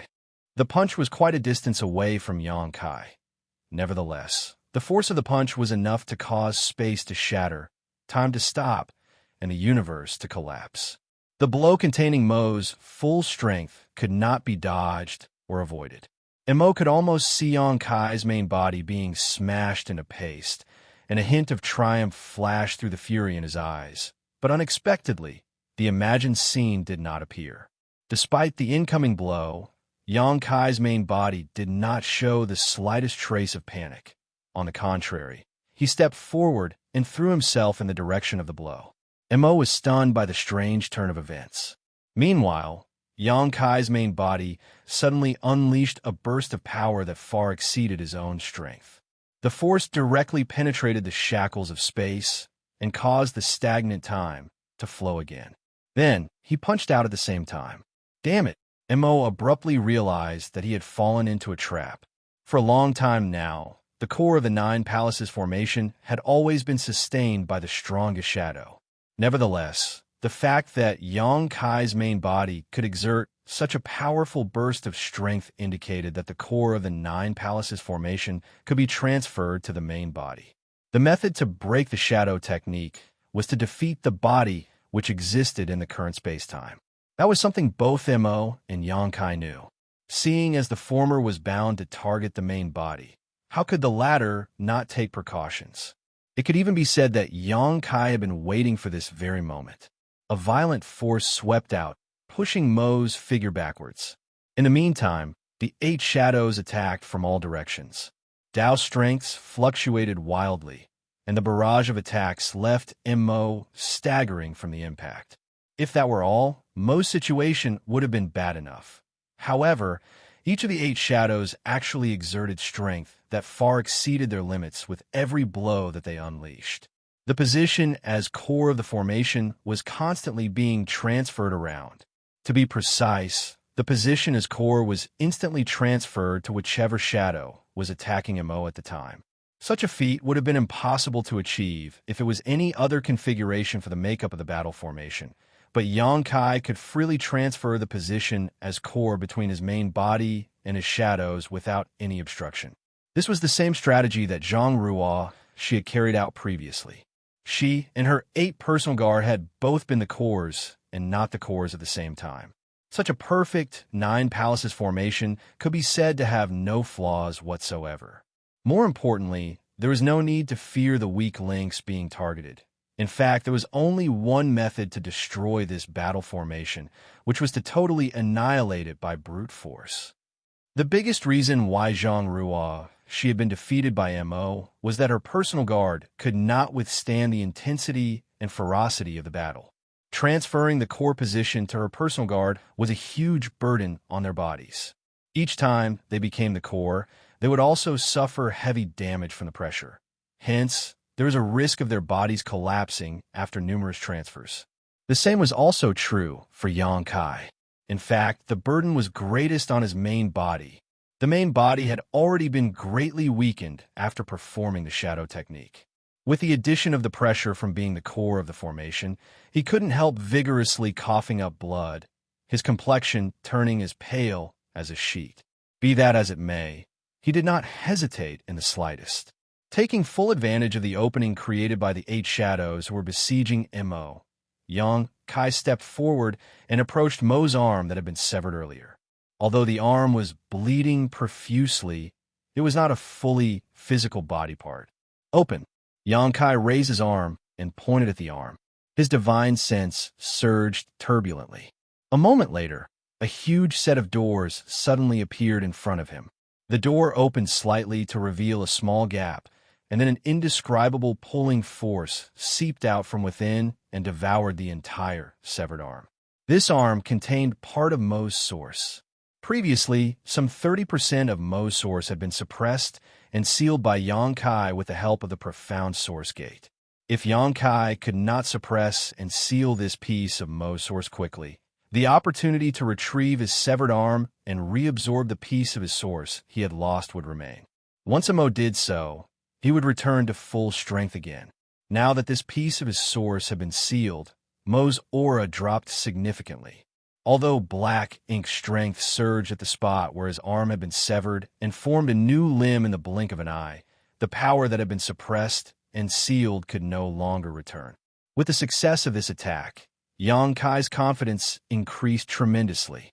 This was the first crucial step towards victory. It was also the hardest and most dangerous step in the entire process. This step had paved the way for the rest of the path, making what came next easier. Retrieving the profound source gate, Yang Kai turned around and charged towards Mo. The furious battle resumed once more. The secret that the position as core of the Nine Palaces formation could be freely transferred between the shadows had already been exposed. Therefore, Yang Kai had no reason to hide his movements anymore. Dao's strengths fluctuated violently around him, and his offensive grew increasingly vicious. Mo was already no match for Yang Kai when the Nine Palaces formation was formed, so now that he had lost a part of his source, his situation worsened even more. After a brief but intense battle, one of Yang Kai's shadows found an opening and chopped off one of Mo's arms again. Mo immediately attempted to retrieve his severed arm, but Yang Kai was already prepared for such an opportunity in advance. In the end, Mo was incapable of extricating himself from the battle due to the constant assault by the various shadows. Yang Kai's main body swiftly approached the severed arm, and for the second time, he summoned the profound source gate and devoured the source piece. After completing his task, Yang Kai coughed up another mouthful of blood. He raised his head and glanced at the battlefield. Perceiving the condition of his shadows, he knew that he could not persist for much longer. His main body was not the only one who was severely wounded by now. The rest of the shadows were also in a similar condition. However, only a small portion of these wounds were caused by Mo. Most of them had come from carrying the burden of being the Nine Palaces formation core. Yang Kai's immense strength and heritage had allowed him to bear an unimaginable amount of pressure from being the core. That was only possible because it was him. If it were any other Ninth Order Master instead, they would not have been able to withstand the pressure after being a core 3 times in such a situation, regardless of their strength. I have to end this as quickly as possible, Yang Kai muttered under his breath. Then he stepped forward and joined the battlefield. In the next moment, his strongest shadow took on the boundless pressure from being the core and unleashed a continuous storm of attacks, without care whether his body could withstand the burden or not. Mo clearly faltered under the violent bombardment of the strongest shadow. While Mo was busy stewing in rage, the strongest shadow threw himself forward and disregarded Mo's counterattack to restrain Mo firmly. At such a close distance, he grinned at Mo and revealed a sinister row of fangs. Mo immediately understood Yang Kai's intentions. Roaring furiously, he desperately struggled to escape. However, the attacks that came blasting from all directions rained down on Mo and the shadow the next moment. Even the strongest shadow could not withstand this barrage of attacks. Thus, he exploded and disintegrated completely. Likewise, Mo's body was battered from the attack. The left part of his body was gone, revealing the internal organs within his abdomen cavity. Mo staggered backwards weakly, a strange light flashing through his eyes for a moment. Before he could do anything, though, another shadow charged towards him. Marshall Peak, Chapter 6000, many thanks. The strongest shadow had already been shattered, and with that, the Nine Palaces formation had also been reduced to the 8 trigrams formation, which significantly reduced its might. At the same time, Mo's aura was not as strong as before. After 2 pieces of his source were sealed by Yang Kai, his aura had been notably weakened. As the remaining 7 shadows attacked Mo, Yang Kai's main body summoned the profound source gate for a 3rd time, suppressing and sealing another piece of Mo's shattered body. Mo's aura weakened once again. The 8 trigrams formation was now sufficient to deal with the current Mo. A series of fearsome attacks struck back the battle formation, destroying another of Yang Kai's shadows. In exchange, Mo once again suffered heavy injuries. The 8 trigrams formation had been reduced to the 7 stars formation. Previously, Yang Kai's shadows had emerged from the space-time river one after another, joining the battle formation and making it stronger, but the situation had reversed now. As more of these shadows perished, the the might of the battle formation also began to weaken. The only benefit was that Mo also weakened. Each time a shadow perished, Mo's body would shatter, and Yang Kai's main body would seize the opportunity to suppress and seal another piece of the former source. In the end, all of the shadows disappeared, leaving Yang Kai bleeding all over, staring right across at a miserable and weakened Mo. The current Mo had a large amount of his source suppressed and sealed, which significantly decreased his strength. He was no longer as mighty as before, and even the rich and dense black ink strength lingering around him was now extremely faint, almost invisible. The current Mo had lost more than 90% of his source. In other words, he only had 10% of his peak strength, which was far from prime condition. Right then, several figures flew over and formed a circle surrounding the battlefield. They were the human race masters who had been watching from afar, as well as the giant spiritual gods Ada and Aer. Previously, it was impossible for them to intervene in the battle. Even the two giant spiritual gods were unable to approach, let alone the Ninth Order Masters. However, as Mo's strength suffered with the destruction of Yang Kai's shadows again and again, the spectating masters finally had a chance to be useful. Mo had lost. It was simply impossible for him to deal with so many masters with his current strength. Just the two giant spiritual gods alone were enough to overpower him now. Nonetheless, Mo was laughing, his voice sounding extremely cheerful. Zhang Ruo, she stood before Yang Kai with the Heaven's Order sword in her hand, vigilantly staring at Mo. Although Mo was in a miserable state right now, no one knew what kind of methods this ancient being still had hidden up his sleeve. As such, they still had to take necessary precautions. Yang Kai. Mo's smile faded as it shouted at Yang Kai, "Let's settle this." Behind Zhang Ruo, Yang Kai calmed his roiling vitality and replied, "Good, sir." Zhang Ruo, she shouted, "Allow me." She still had the strength to launch one last attack and was confident that she could take down Mo with it. So, she naturally wouldn't let Yang Kai take the risk. "No, there's no need." Yang Kai stepped forward and walked past Zhang Ruo, staring at the nearby Mo. Even as victory was within his grasp, there was no trace of the pride or arrogance on Yang Kai's face as a victor should have. Rather, there was only a complicated expression. "None of you is to interfere," Yang Kai gently ordered.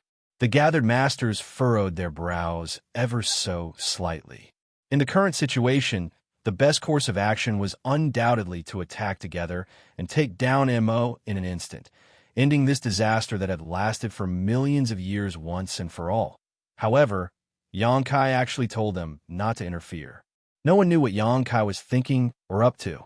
However, out of their trust in Yang Kai, everyone still acquiesced to his demand. Be that as it may, they still maintained their encirclement and focused their auras. If anything happened to Yang Kai, Mo would immediately be attacked from all directions. When dealing with Mo, there was no need to discuss honor or morals. Despite being surrounded on all sides, Mo's expression still remained calm. He simply stared at Yang Kai and shouted, "Come." As soon as he spoke, his figure rushed straight towards Yang Kai, leaving a streak of black light behind him. Simultaneously, Yang Kai also charged towards Mo. The moment the two figures collided, everyone's hearts jumped to their throats. However, the next thing that entered their sight left them relieved. Yang Kai's fist had smashed into Mo's chest, while Mo's fist had stopped right before Yang Kai's head.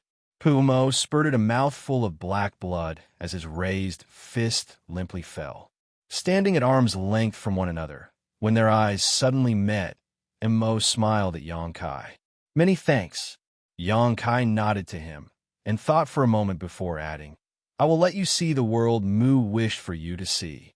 Despite the jet-black blood flowing from the corners of Mo's mouth, a free and relieved expression appeared on his face after hearing this. "Then, that's enough." Yang Kai didn't say anything more and summoned the profound source gate. As the gate cracked open, it swallowed Mo whole. Right afterwards, the door slowly closed itself, sealing the endless darkness behind it. Back then, It was Mu who had rescued Mo from behind this door, and after more than 1,000,000 years, Xianxia had sent him back through it. This ancient being had lived his life. He did not dare say he didn't have any regrets, but at the very least, his life had certainly been quite an exciting one. Pooh! Xianxia spurted a mouthful of blood before sitting down cross-legged, taking out a handful of pills from his space ring and stuffing them into his mouth. Everyone immediately rushed to him upon seeing this. Suyin flew straight behind Xianxia and sat down, allowing him to lean on her. After a while, Xianxia's chaotic aura finally started to stabilize. As he opened his eyes, he saw many pairs of eyes gazing at him with worried looks. "I won't die." Xianxia comforted everyone, allowing them to relax. Mi Jinglun finally couldn't hold back his curiosity and asked, "Why did you thank Mo at the last moment?" Although no one heard Xianxia's words of thanks, they could tell what he was saying by reading Xianxia's lips. Xianxia heaved a sigh, explaining, "From beginning to end, Mo never went all out." "What?" Ouyang Lai was shocked. "He didn't go all out? How is that possible?" The others also had a look of incredulity on their faces. To their surprise, their battle almost ended in mutual destruction, even when Xianxia had given it everything he had. Did that mean Mo would have obtained the final victory if he had not held back? Xianxia continued, "It's not that Mo didn't use his full strength, but rather that he didn't resort to any of his other tricks." Xianxia had always been on guard against certain methods.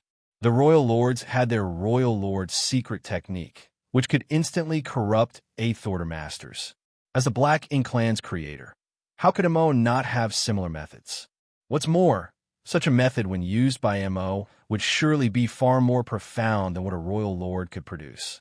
Of course, Xianxia had the soul-warming lotus protecting his soul, and the World Tree clone protecting his small universe. But even so, he could not say with absolute certainty that they would be able to defend against such a move. Song once mentioned that a mere clone could not completely negate Mo's black ink strength. Only the World Tree itself would be capable of that. So, when Xianxia fought with Mo, he had always been on guard. But from beginning to end, Mo had not used that mysterious method. Was it that Mo couldn't? Impossible. He just didn't want to. Even after Xianxia summoned his 8 shadows, Mo still held a trump card that could have instantly turned the tables. Furthermore, he never needed to fight Xianxia head-on. He could have just stalled for time, and the 8 shadows from the future space-times would slowly have dissipated. Not to mention, there was even a decent chance Mo could have broken away from the 9 Palaces formation's blockade and escaped. At the very least, it was clear Mo had no such intention. From beginning to end, he had fought with Xianxia head-on. At first glance, it seemed like Mo wanted to kill Xianxia, no matter the cost. But was that really the case? Therefore, although Mo had been fighting with all his strength against Xianxia, he had not truly gone all out. Martial Peak, Chapter 6001 Price. This was the reason why Xianxia thanked Mo in the end. "I'm afraid this is the end he wanted." Mu had protected the human race and the universe for countless years, and even after her death, she had left behind many contingencies and hidden hands. Although the world was in ruins and the human race were like ants to Mo, it was still what Mu wanted to protect. Under the premise that the world had someone else strong enough to protect it, Mo was willing to go along with Mu's will. Of course, if Xianxia didn't have the necessary strength, Mo wouldn't mind killing him. In that case, Mo would have still set aside a great territory for the human race to live and multiply after he dominated the entire universe. This way, the human race wouldn't be wiped out, and he would have a reasonable explanation for Mu. At the end of the day, Mo was not inherently evil. In the late ancient era, he had even protected the human race and took it upon himself to help them gain their freedom. If it weren't for him and the 10 martial ancestors working together, the human race of that era would not have been able to defeat the early ancient era's great monsters. It was just that he was unable to control his gradually growing power and eventually lost his way, especially after Mu's demise. When she died, no one was able to restrain him anymore. Today's ending was something Mo himself probably sought from the start. Everyone sunk into silence after listening to Yang Kai's explanation of what truly happened, as what Mu would want others to know. Their current feelings were tough to describe. Mo's life might have been filled with misery, but he was still the one who had brought about the pain and suffering of the human race for millions of years. Had there been no Mo, the human race would have ruled the world unchallenged after defeating the early ancient era's great monsters. There would not have been a war that lasted for so many eons. The Black Ink disaster had caused unimaginable losses to the human race, with countless elites having sacrificed their lives to bring it to an end. As far as the human race was concerned, no matter how miserable Mo's life had been, it was an irrefutable fact that he was the human race's greatest enemy. As the adage goes, the winner is the king, and the loser is the villain. Gotcha! Suddenly, it sounded as if something had cracked. Everyone promptly turned to look at the source, and was immediately shocked. "Big brother," Xianxia called out, staring at Yang Kai's face in horror. Everyone also looked serious as a crack appeared on Yang Kai's face. It was not a normal wound, and neither was Yang Kai bleeding from it. After the first crack, another one appeared soon after, and then another and another. They were not just on Yang Kai's face, but on his hands as well. The current Yang Kai looked like a piece of porcelain that was on the verge of shattering, and everyone could feel fearsome Dao strengths seeping from these cracks. Yang Kai looked down at his hands and muttered to himself, "It came faster than I expected." He seemed to have anticipated his current situation. "What's happening?" Suyin asked from behind him, her tender body uncontrollably trembling. After so many years of struggle, Mo was finally defeated and the Black Ink disaster was resolved. The future belonged to the human race, and it was foreseeable that the world would become a far better place. Yang Kai was the biggest contributor in the final battle, but at this moment his entire body was shrouded in an inexplicable crisis. Everyone could not help but be nervous. What was even more disturbing was that no one had ever seen such injuries before. Yang Kai gently patted the back of Su Yan's hand, comforting her. "I won't die, but I don't have much time left." "What does that mean?" Xiao asked. "How should I put it?" Everyone around him was worried to death, but Yang Kai, the main person involved, remained completely calm and composed. The shadow technique was created by Mu with the space-time river as its foundation. "I inherited her legacy and walked the same path as her, so naturally I can also use this secret technique." However, Mu's space-time river was incomplete, so her shadow technique was actually incomplete. She could only summon shadows from the past, and once those shadows dispersed, the memories of that period would also disappear. On the other hand, I have perfected this secret technique and can summon shadows from the future. Each shadow I summoned in the battle just now was from 1,000 years in my future. Now that the shadows have already been destroyed, I must pay the price. The more powerful a secret technique was, the harder it was to use it. The shadow technique was undoubtedly the most powerful secret technique that had ever appeared in this world, especially since Yang Kai had surpassed his predecessor and used it to defeat Mo. The price he had to pay would definitely not be small either. Once the shadows of the past are destroyed, the memories of the corresponding past will also disappear. So, what kind of price do you have to pay when your future shadow is destroyed? Mi Jingluan asked solemnly. "I won't exist in those periods in the future." "You won't exist? What do you mean?" "Although I can't explain it clearly, you can think of it as a literal statement." Mi Jingluan was silent for a moment, digesting this unbelievable news. "You summoned 8 shadows, so does that mean 8,000 years of your future just disappeared?" "Indeed. What happens after 8,000 years?" Yang Kai shook his head. "I have no idea."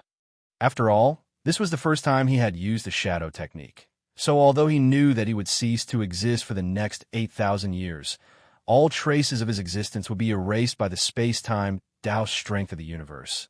He couldn't say for certain what would happen after that. How could this be? Yang Shui's eyes turned red.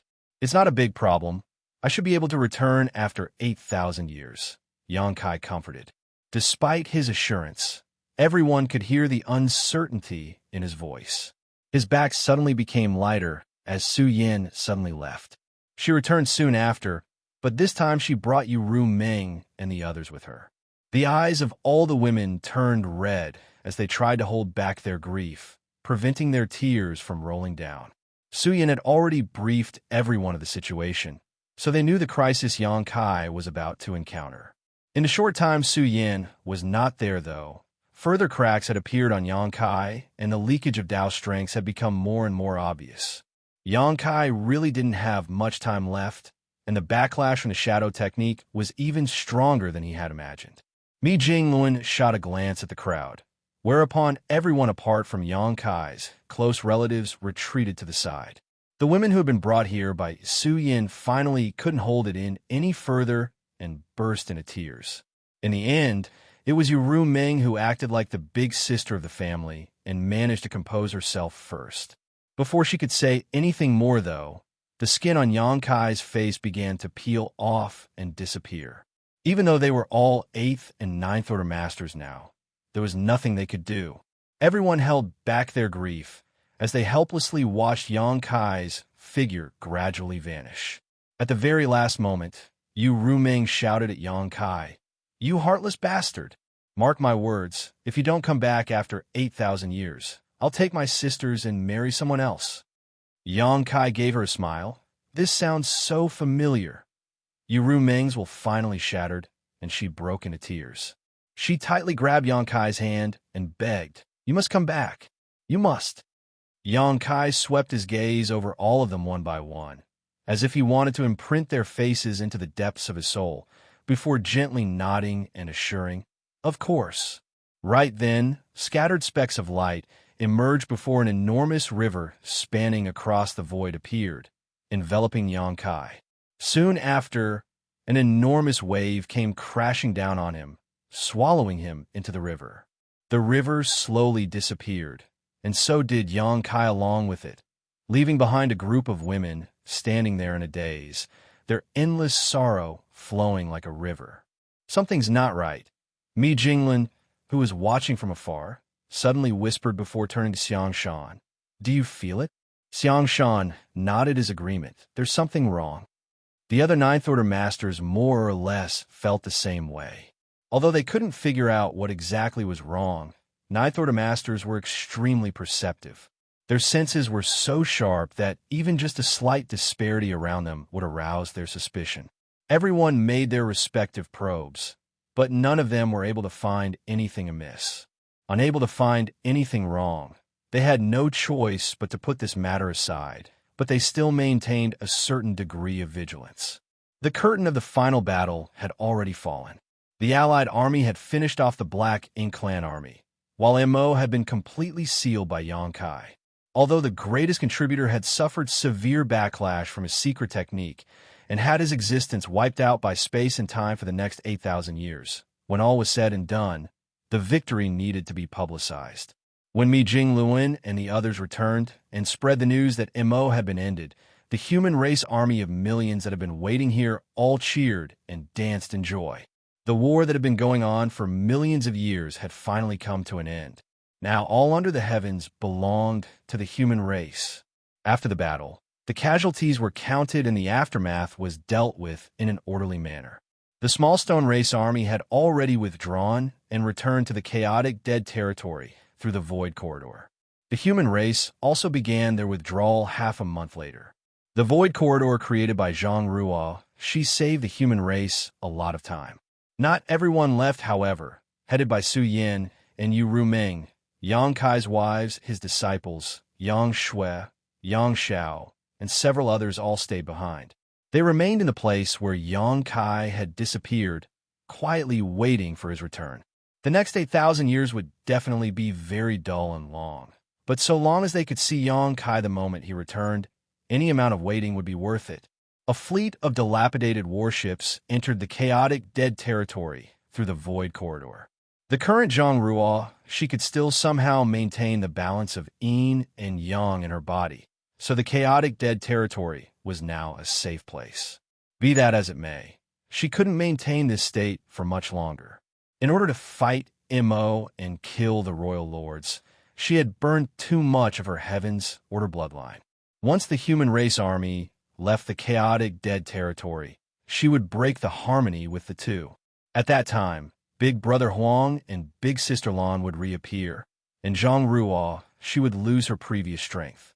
At the end of the day, if she didn't have her Heaven's Order bloodline that could maintain the harmony of yin and yang, she would just be a Ninth Order Master. The fleet passed through the chaotic dead territory and soon returned to the 3,000 worlds. Many years ago, when the human race army first set off from the star boundary, they had some 30 million soldiers, but now, only slightly more than 10 million remained. Around 60% of the soldiers had died in this final war. Despite the terrible losses, compared to the solemn and miserable atmosphere they had when they first set out, everyone was high in spirits, and every warship was buzzing with cheers and laughter, despite the sad state of the army. On a certain purifying black ink warship that was so wrecked that it looked like it would fall apart at any moment, Mi Jingluan was standing at the bow with Xianxia beside him.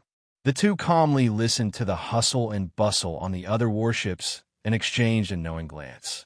The human race has won, but the greatest contributor is unable to celebrate with us. It's quite regretful. Mi Jingluan couldn't help but lament. Xianxia nodded his agreement. Now that I think about it, had he not forced those peace treaties with the Black Ink clan, the human race wouldn't have been able to accumulate enough strength. That's right, Mi Jingluan nodded.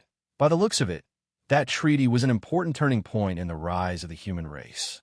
What was that treaty called? What's it called again?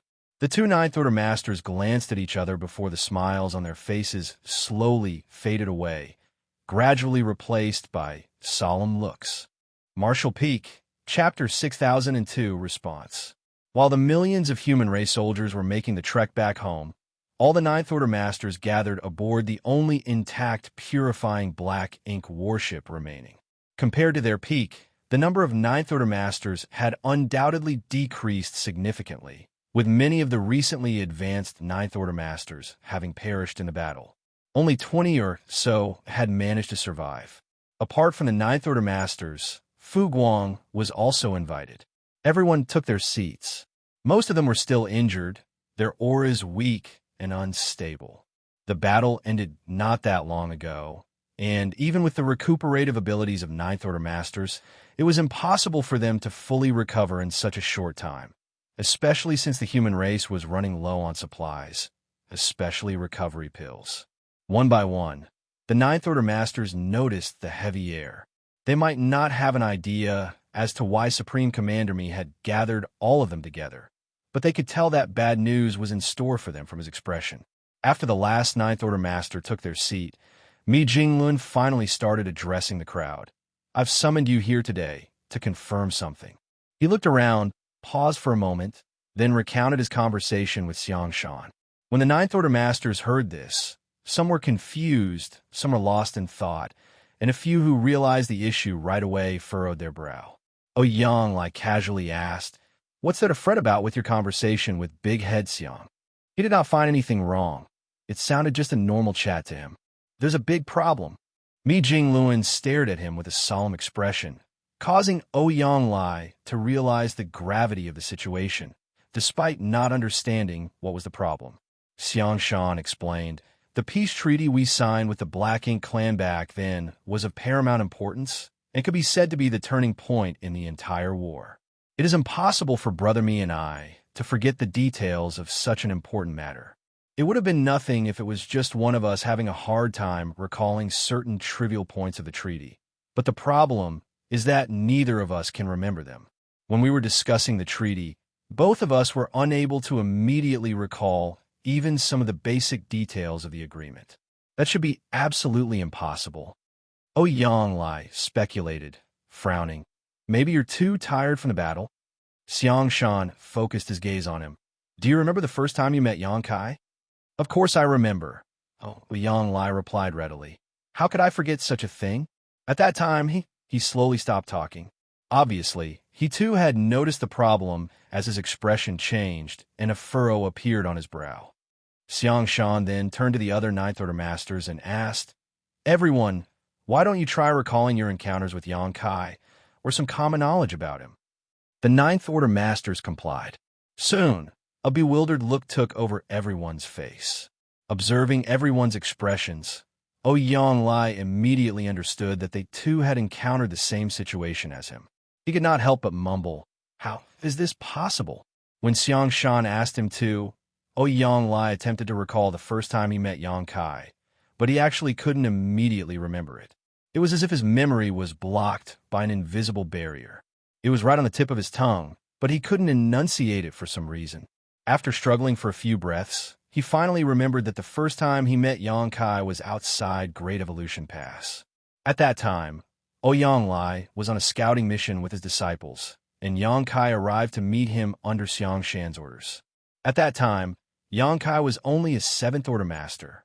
Mi Jingluan's voice sounded in everyone's ears. "It's not just you.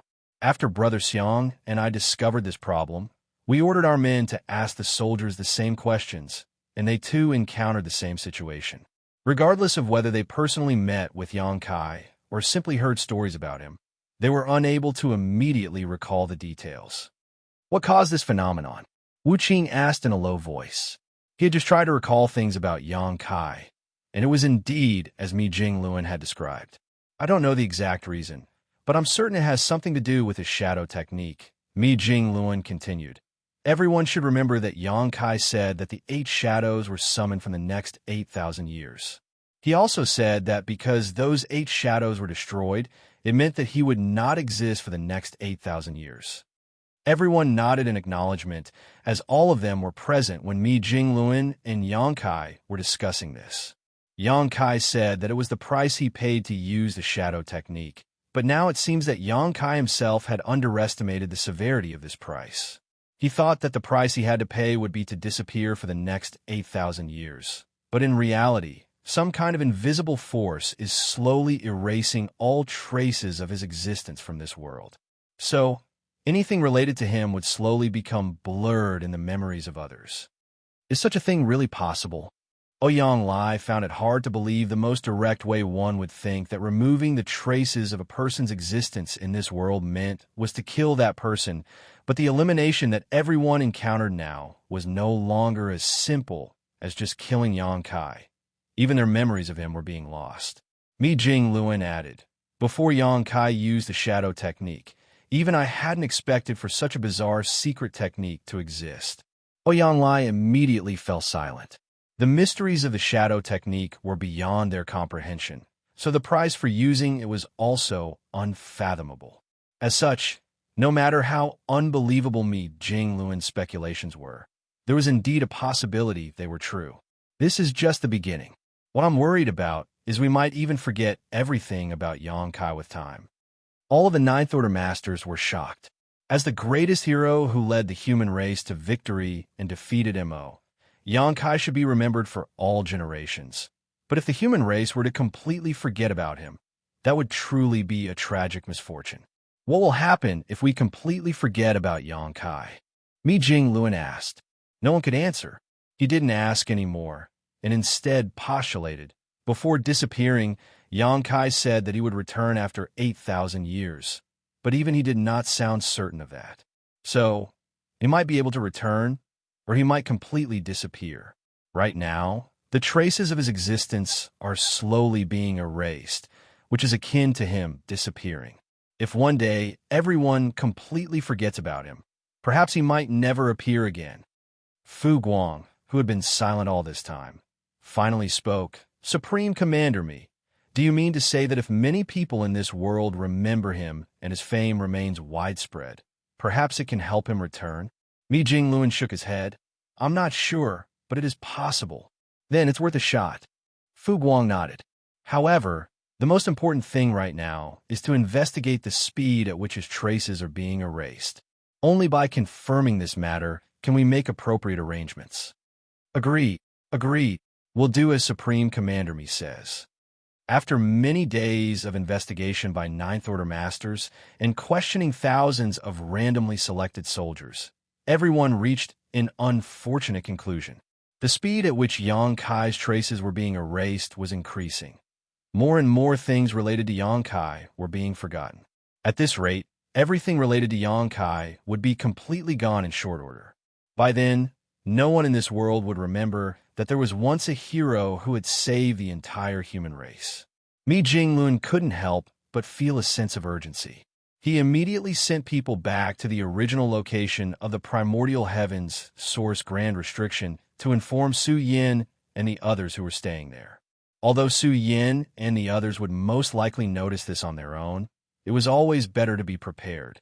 An advance team had already been sent back to relay the news of their victory to the human race forces in the rear, so a joyful mood was already spreading. When the army returned, they were naturally received with warmth and celebration. The human race army had suffered heavy casualties in this battle, losing more than 60% of its soldiers. Be that as it may, it was all worth it, as in the future, the world would no longer face the threat of black ink strength. But contrary to the expectations of everyone who had remained behind, the Crusade force showed no signs of celebrating after their return. Instead, they quickly dispersed, as if there was a new mission waiting for them. Soon, great statues were erected in the star boundary, myriad monsters' world, and everywhere else the human race lived, whether it was a village, a town, or a city. The statue depicted a brave and heroic man wielding a long spear that seemed to have a dragon coiling around it. This man seemed to be staring down an invisible enemy, confronting them in battle. At the base of the statue was Xianxia's name. Meanwhile, Mi Jinglun entered High Heaven Palace, and with the cooperation of Hua Qingxi and Xianning Chong, gathered all the people who had close relationships with Xianxia. Afterwards, under Mi Jinglun's supervision, they jointly wrote a biography. Naturally, it was Xianxia's biography, and it included all the big and small matters that had happened in his life. There were no excessively embellished accounts in it, just the simple and factual descriptions. Nonetheless, anyone who read this biography would understand how magnificent Xianxia's life was. Everyone would come to know that in the darkest era of the human race, it was he who tore through the darkness and brought a bright ray of hope to them. They would also come to know that Xianxia had ultimately paid a huge price to finally defeat the ancient being named Mo, and end the war between the two races that had lasted for millions of years. Most importantly, they would know that the world could not forget him. Otherwise, he would never be able to return. After this biography was written, countless copies of it were made by High Heaven Palace disciples and distributed to all the places where the human race lived, especially the places where Xianxia's statue was erected. The Ninth Order Masters even personally placed these jade slips containing Xianxia's biography into the statues. This way, as long as someone examined the statue, they would be able to immediately perceive the contents of the jade slip and understand Xianxia's life experiences. Many of the human race's upper echelons were trying their best to prevent the human race from forgetting their greatest hero, Xianxia. On top of that, the Ninth Order Master once again convened a meeting after the army had returned.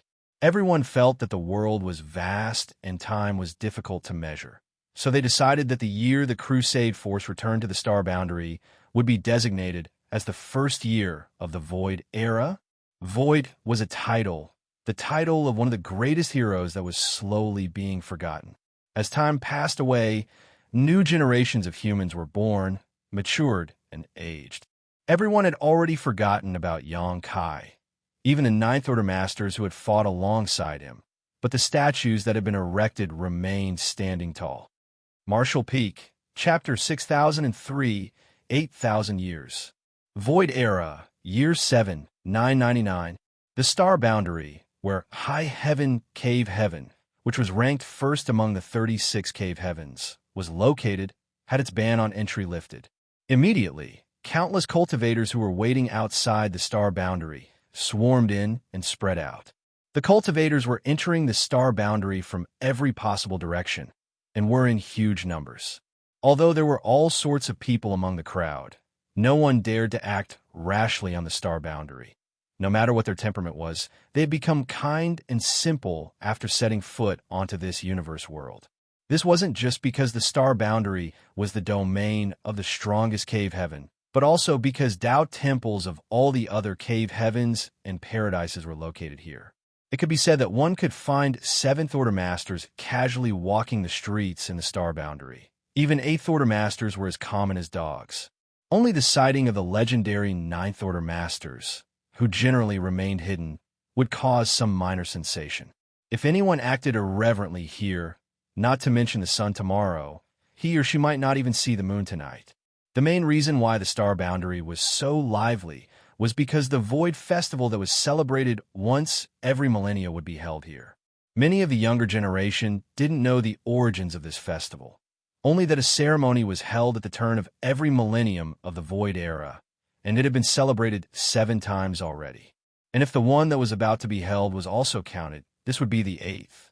Rumor had it that 8,000 years ago, the living environment of the human race was extremely harsh. At that time, there was a species called the Black Ink Clan that nearly wiped out the human race and conquered the known universe. Back then, the human race was truly on the verge of extinction. However, thanks to its many great heroes and brave soldiers, the human race slowly regained their footing. In the end, the entire human race launched a grand crusade and completely eradicated the Black Ink Clan. From then on, the human race became the true rulers of this world. As for the Void Festival, it was held to commemorate all the humans who gave their lives in the war against the Black Ink Clan. It could be considered the biggest event in the entire human race. The festival would be celebrated for an entire year, during which anyone could freely enter the star boundary. It had to be known that as the territory of the strongest cave heaven, it was normally forbidden for outsiders to enter. This wasn't because High Heaven Cave Heaven was tyrannical, but because they had no other choice. Since the end of the Great War 8,000 years ago, although the human race had managed to quell the Black Ink disaster that had lasted for millions of years, they had paid an extremely heavy price. Countless masters had died in battle, while the entire 3,000 worlds have been devastated by the Black Ink Clan. The only universe worlds suitable for the survival of the human race were the ones in High Heaven territory and the Myriad Monsters territory. The number of habitable universe worlds had been significantly reduced, and, as such, the living environment had also suffered.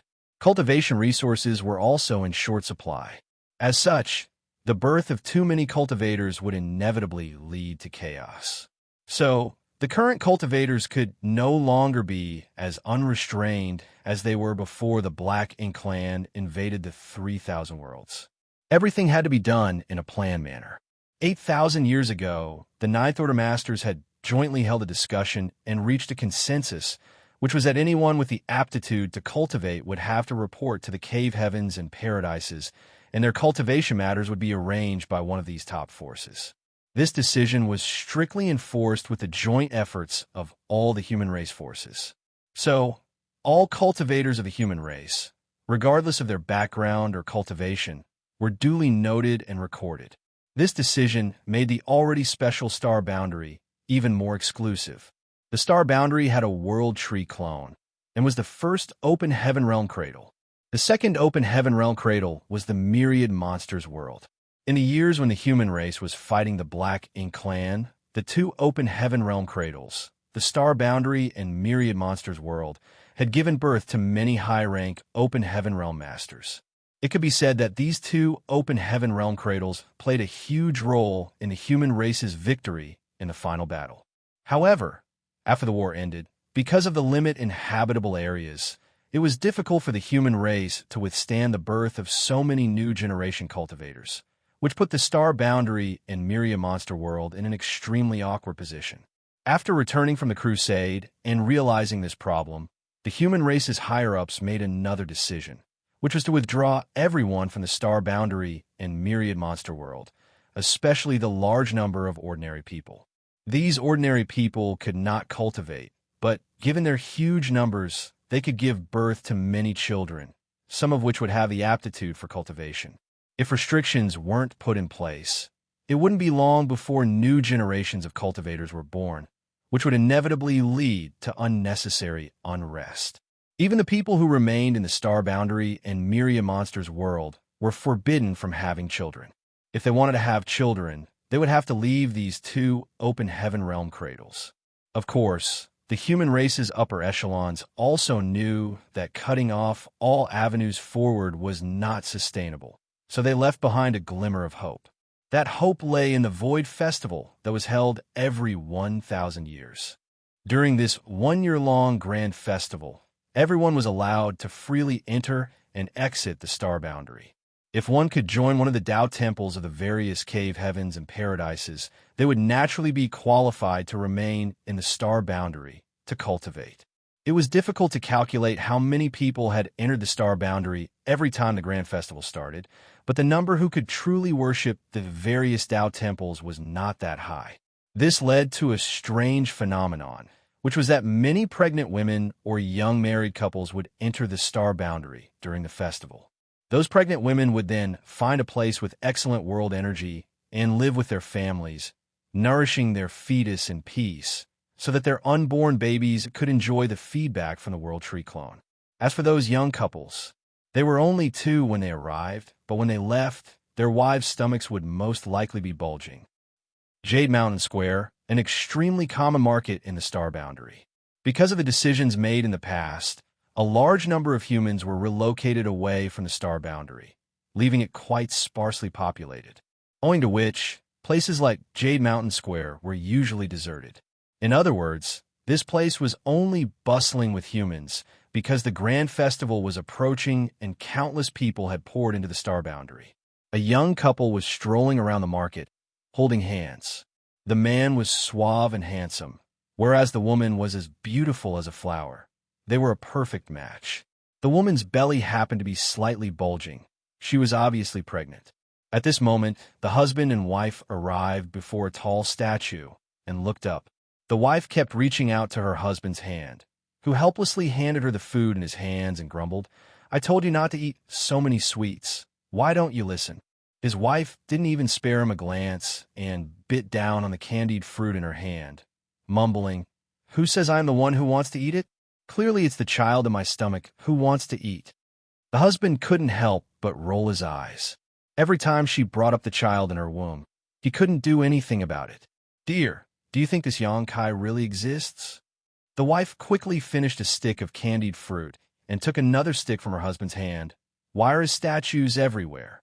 Wherever they went, wherever a human settlement was present, they always found such statues. Rumor had it that these statues had been standing for nearly 8,000 years and had not been eroded by the passage of time at all. Obviously, they were protected by the power of an expert. "How would I know?" The husband brusquely replied. His wife muttered to herself, "His biographies are everywhere, and it seems that everyone has read it intensively." Moreover, according to his biography, he used some kind of profound space-time secret technique in order to defeat the ancient enemy, which caused all traces of him to be erased from people's minds, and that he would never be able to return if everyone truly forgot about him. Counting the time, it just so happens that when this festival starts, it will be the time for him to return. "Dear, why don't you go take a look?" The husband's face darkened. "Why are you looking for him? He's a hero we humans can have today thanks to his efforts and sacrifices. It's only right that we pay respect to him. His biography has been passed down for 8,000 years. Who knows if it's true or not? I think he must be a wise and mighty man." Crunch, crunch. "Why are you eating my candied fruit? So sour. It's obviously very sweet." According to his biography, he had many wives. You finally exposed your wild ambitions. "My dear child, your father doesn't want us anymore. Our lives are really miserable." "No, that's not what I said. Don't be ridiculous." Everywhere where the humans were gathered, similar conversations were happening between the young couples. Under the vigorous promotion and maintenance of various major sects, the biography compiled by Mi Jingluan had been widely circulated these past 8,000 years. It could be said that any human older than 10 had read Yang Kai's biography at least once. As far as the later generation was concerned, this biography was just a storybook, allowing them to understand the magnificent life of a man named Yang Kai. As for whether the records in this biography were true or fabricated, no one could confirm. This was something even the ancient cultivators of the cave heavens and paradises were unable to determine, because in their memories, Many of the things recorded in the biography had indeed happened, but none of them had the slightest impression of the man named Yang Kai being there. If this was really the backlash of the so-called shadow secret technique, it would be too terrifying. Meanwhile, the Ninth Order Masters had gathered at High Heaven Palace. Compared to the Crusade back then, the number of Ninth Order Masters had undoubtedly increased. There were more than 100 Ninth Order Masters. After all those rising stars who possessed the aptitude to advance to the Ninth Order Open Heaven realm had gradually advanced over the last 8,000 years. In the main hall, everyone was talking in small groups. Unless there was something important, the Ninth Order Masters seldom gathered together. The Ninth Order Masters also rarely appeared in public. Only a grand event like the Void Festival could gather all the Ninth Order Masters together. With over 100 Ninth Order Masters, the human race's foundation had reached a peak that it had not seen in over 10,000 years. Whether it was the newly advanced Ninth Order Masters or the old veterans, all of them had participated in the war against the Black Ink clan. Now that they had gathered together, it was only natural for them to reminisce about the glorious past, and as they watched the current generation compete against each other. Ouyang Lai was especially boisterous as he moved through the crowd. When he started talking about the great battles he had fought in the past, he unceasingly beamed with joy. When he got excited, he even pulled his disciple, Gong Lian, over. In the past, when this old master was only an 8th Order Open Heaven Realm Master, when I fought against a Pseudo-Royal Lord alone, that Pseudo-Royal Lord wet his pants in terror. This brat saw it with his own eyes. Hey, tell them. Martial Peak, Chapter 6004, Chanting. Gong Lian, who was still called Brat by Ouyang Lai, had already reached the Ninth Order. Basically, his cultivation was the same as Ouyang Lai's, but as there was still a master and disciple relationship between them. Even if he was a Ninth Order Master, he could not go against Ouyang Lai. So, he could not help but nod his confirmation after hearing this. Honored Master is telling the truth. Ouyang Lai's laughter became even more carefree. A few of the newly advanced Ninth Order Masters also started laughing, all of them knowing how Ouyang Lai loved to brag and deciding to just go along with it. All of them had witnessed or experienced the might of a Pseudo-Royal Lord firsthand, and it was definitely not something an 8th Order Master could contend with, unless they formed a battle formation. Be that as it may, back when there weren't many 8th Order Masters, Ouyang Lai had indeed fought a Pseudo-Royal Lord alone, and it was him who was beaten to the point that he had wet his pants. Even so, fighting a Pseudo-Royal Lord alone was still an incredible feat in itself. At that moment, the noisy hall suddenly fell silent. Everyone stopped blowing their own trumpet and raised their eyes, looking directly above. In that direction was a calm and composed, half-white-haired Ninth Order Master with a smile on his lips. He swept his gaze over everyone before addressing them. Ladies and gentlemen, it's been 1,000 years since we last met, but it seems everyone's noble bearing is still the same. There are also a few new faces. Very good. Everyone greeted with a bow. Greetings, Supreme Commander Mi. The person who had arrived was none other than Mi Jinglun. Although the human race's crusade force and the various armies had been disbanded, Mi Jinglun's title of Supreme Commander had remained. In terms of cultivation, Mi Jinglun might not be the strongest Ninth Order Master, but in every battle against the Black Ink clan, he had played a far greater role than any other Ninth Order Master. There was no battle in which he had not racked his brain hard to map out a strategy for victory, and it was he who had ultimately coordinated and dispatched the various troops. He was a cultivator of the same era as Ouyang Lai, Xianxia, and Wei Junyang, but if they were to stand together, Mi Jinglun would definitely look older because he'd been under even greater stress and for a longer duration during the thousands of years of war. Above the main hall, Mi Jinglun returned the greeting before continuing. It's the day of the Void Festival. Counting the time, this is already the 8th celebration, and I'm sure everyone knows what this means. Hearing this, everyone's expressions became solemn. For a long time, there have been gaps in our memories. There appears to be traces of a person's existence in many key memories, but whether it's us or others, none of us can remember this person. I don't know what kind of mood I was in when I oversaw the compilation of this person's biography, but now that I think about it, it was definitely the best decision I've ever made in my life. All the signs indicate that this person should have really existed, and that all the accounts in this person's biography should indeed be true. This person is the greatest contributor to the human race's victory over the Black Ink Clan. Unlike the cultivators with low cultivation, although the Ninth Order Masters present here had some gaps in their memories, these missing memories could be perfectly filled in by Yang Kai's biography. Therefore, they could conclude that Yang Kai really did exist, and the records in his biography were not fabricated. The reason they had forgotten about Yang Kai was because of the mysteries of the shadow secret technique. A hero cannot be allowed to be forgotten. Otherwise, the current human race does not deserve to live. 8,000 years have already passed, and it is time for him to return. The Void ceremony has been conducted precisely for this moment. Everyone, the arrangements we had laid back then should be used. It's time to witness the truth. The world only knew that the Void Festival ceremony was a grand event for the entire human race, but didn't know that it was a hidden hand Mi Jing-Luen and the other Ninth Order Masters had arranged long ago. When they had set up this contingency back then, perhaps they had still not completely forgotten about Yang Kai. But now, they really could not remember anything about him. It didn't matter if they didn't remember, though, as long as the plan worked. Please instruct us, Supreme Commander Mi. The Ninth Order Masters cupped their fists. Mi Jing-Luen lightly smiled.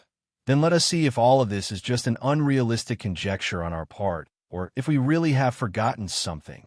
One after another, the Ninth Order Masters received their orders and flew out of the hall, quickly disappearing, leaving only one Ninth Order Master behind.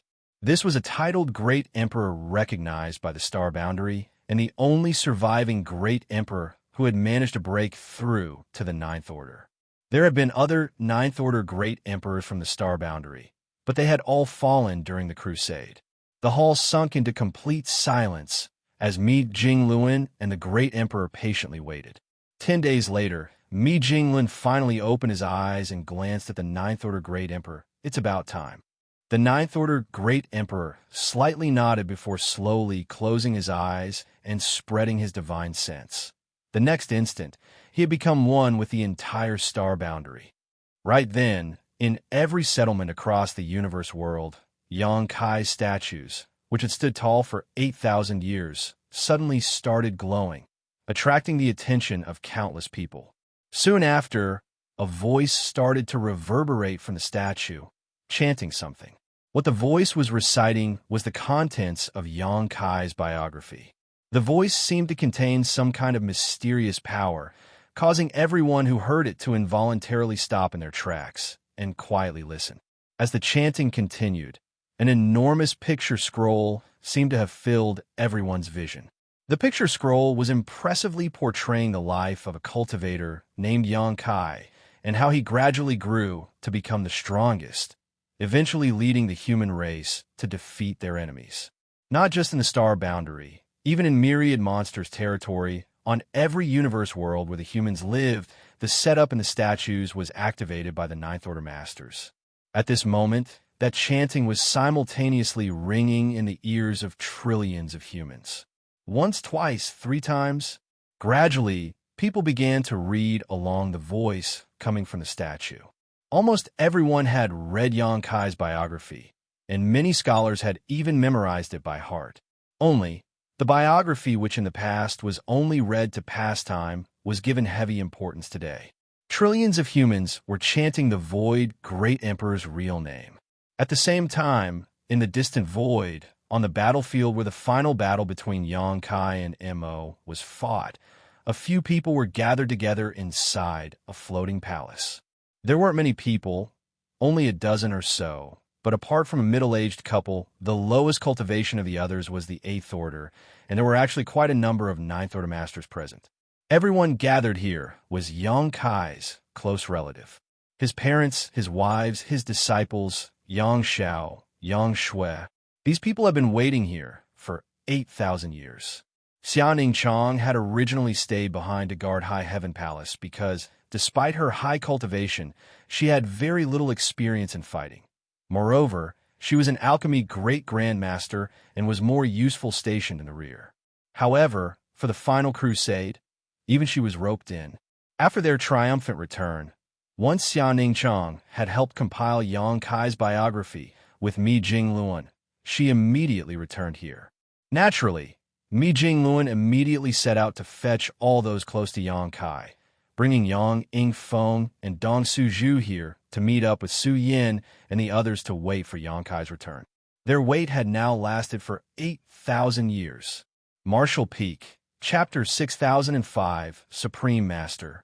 The shadow technique's backlash struck without any notice and was impossible to guard against.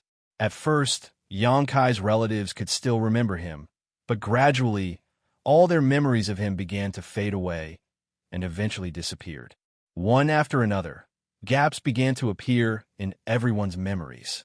For a period of time, everyone had even forgotten why they had gathered here until they remembered that they were waiting for a very important person. As for who that person was, none of them had any impression of him. The biography that Xianxia brought back with her had a great effect.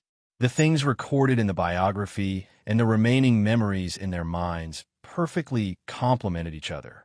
This helped them know that a person named Yang Kai had appeared in their lives, and that person held quite a huge place in their hearts. Not far from their location was a void corridor leading straight to chaotic dead territory. At this moment, a figure walked out from the void corridor. It was none other than Zhang Ruoxi. Ruoxi's cultivation was currently at the peak of the 9th order, though the wings on her back had disappeared due to separating from the power of Yin and Yang. Her Heaven's Order bloodline had been almost completely burned out in the final battle, so she was no longer able to maintain the delicate balance between the two opposing powers. So, she had no choice but to return to chaotic dead territory and strip away the power of Yin and Yang. Although the loss of her Heaven's Order bloodline was a significant detriment to her, it didn't have much of an impact on her personal strength. It was just that it would be difficult for her to regain the phenomenal power she had displayed that time in the future.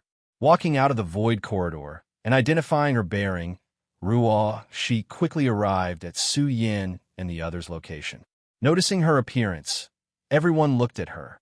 "It's starting, Ruoxi stated softly. Everyone nodded as a solemn look took over their faces. On the platform in front of the palace, everyone sat down cross-legged and calmly started reciting Yang Kai's name. At first, nothing out of the ordinary happened. Over the past 8,000 years, everyone had done similar things countless times just to remind themselves not to forget that name. However, as time went by, a different feeling slowly began to rise in their hearts.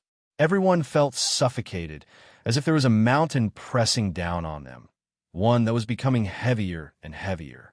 As this suffocating feeling grew stronger and stronger, the forgotten emotions also began to awaken, and along with them, a painful longing gripped their hearts. No one knew who they were missing, and none of them had a clear picture of them in their heart, but they had this feeling that someone who had left a deep mark in their lives had been forgotten, and that person's name was Yang Kai. In a vivid and colorful mysterious void filled with chaos and distortions, a tall and stalwart man, with a sword in his hands, let out an angry roar before swinging it down. This sword strike almost cut the space-time river in two, revealing Yang Kai's flickering figure behind it. By the time the water rolled back after the strike, Yang Kai had already arrived before the sword-wielding man. He then raised his hand and pointed a finger towards the opponent, sending a wave of water towards the stalwart figure. The stalwart man's expression instantly changed. Having fought Yang Kai for thousands of years, he naturally understood the might of this seemingly unremarkable wave. This wave contained the might of 10,000 grand Daos, so even he didn't dare to let himself get swallowed by it. The stalwart man raised his sword and slashed out, shattering the incoming wave and splashing droplets of water flying in all directions. At the same time, the stalwart man quickly withdrew as if he was avoiding snakes and scorpions. Yang Kai didn't chase after him and simply stood in place. Yang Kai sighed in his heart. When he had used the Shadow Secret technique to defeat Mo and was corroded by the space-time Tao strength, he basically thought that he would fall into a deep slumber or something similar. But how could he have known he would appear in this mysterious place in the blink of an eye? After arriving here, Xianxia began exploring, and to his astonishment, he discovered he was not alone here. There were actually many other masters. These masters were no weaker than him, with some even being stronger. This revelation left him in total shock, because in the entire world, whether it was his cultivation or his comprehension of his grand Daos, no one could hold a candle to him. Even Mo, who had 30% of his source sealed, had been killed by him. So who in this universe could be his opponent? But here, there were many masters here who could exchange blows evenly with Xianxia. What left him even more speechless was that the people here were all extremely belligerent. It did not matter whether there were any grievances between them or not. Once two parties met, a fight broke out at least 90% of the time. Battles seemed to become the prime motivation for the survival of the living beings here. In the beginning, Xianxia had suffered quite a bit, but his situation gradually improved over time as his injuries healed and his comprehension of the 10,000 Grand Daos deepened. He also made a friend. That man's name was Xianxia, and he was also very powerful. When Xianxia was being hunted down after first arriving, the man acted out of righteousness and helped him out. Through his conversation with Xianxia, Xianxia finally understood that this was a place of exile for all masters who had touched upon the taboo. In other words, everyone who was here had touched upon the secrets of the heavens at one time or another. Xianxia had summoned shadows from the future, which was taboo. Although he didn't know what Xianxia had done, he was certain he had done something similar. As such, this place was simply dubbed the Taboo Realm. What's more, anyone who entered this place would be quickly forgotten by the outside world. All memories related to those who entered this place would be erased in short order. In the 3,000 worlds, there were definitely very few living beings who could compare to Xianxia. Xianxia then recalled the universe furnace and its process of creating new universe worlds, and immediately understood that the masters here all came from different worlds or even universes, ones far beyond the boundaries of the 3,000 worlds. Each and every one of them had reached the pinnacle of their strength in their own realm, and had even touched upon that which should not be touched. Xianxia had once asked Xianxia how to escape this place, and the latter hid nothing. He knew more things than Xianxia, as he had arrived a bit earlier than him. According to him, it wasn't impossible to escape from this place. In fact, there were two methods to escape from here. However, whether these two methods really worked or not was still open to debate, because there had never been a precedent of anyone leaving this place. The first method was to continue fighting and kill the masters from other worlds. Perhaps if they killed enough of them, they might be able to leave. No one knew who proposed this idea, but it sounded a bit unreliable because there was no basis for it. The second method was much more plausible, and it was to have the people of your universe still remember you and wish for your return. A person will die twice in their lifetime. The first time is when their life ends, and the second time is when the last person who remembers forgets them. As far as we are concerned, we may still be alive here, but the world we used to live in no longer remembers us, so we are dead to that world. If we want to rise from the dead, enough people must remember you for you to break through the restrictions here. These are the exact words of Xianxia, and Xianxia remembered them very clearly. At that time, Xianxia had been drinking the spirit wine he had taken out from his small universe while saying these words. Although this second method was much more reliable than the first, it was still impractical, because once someone entered this place, his or her respective universe would be affected by the restrictions, wiping every single memory related to him or her in a very short time. Once the memories were wiped out, everything was lost. Even if there were some written records left behind, they would just become dust in history over time. Saying so, Xianxia patted Xianxia's shoulder. "Little brother, just stay here. Although there's no way out of here, it's still quite lively." It was indeed quite lively. Supreme masters of many worlds were gathered here, fighting nonstop every day. This kind of thing would be rarely seen in the outside world, but here it was a common occurrence. At that time, Yang Kai just responded to Xianxia in one sentence. I will be able to get out. My world will never forget me. Xianxia looked at him like he was looking at an idiot and threw a sentence. I'll be waiting for that day. Calculating the time, that day should be arriving soon. While Yang Kai was lost in a daze, the tall and stalwart man had returned at some point and sent a fearsome sword wave at him, forcing him to dodge. From nearby, Xianxia's playful laughter rang out. Yang Kai, don't die. If you die, I won't be able to watch the good show. He had already arrived a few days ago as promised, wanted to see if Yang Kai could really leave this place. Although he felt that Yang Kai didn't have much hope, since he made a deal, he naturally had to abide by it. Unexpectedly, someone came to seek revenge on Yang Kai at this point. Although it was called seeking revenge, the truth was that there was no great enmity between them. The sword-wielding man had fought with Yang Kai at least 100 times over the past few thousand years, and neither of them had been able to do anything to the other.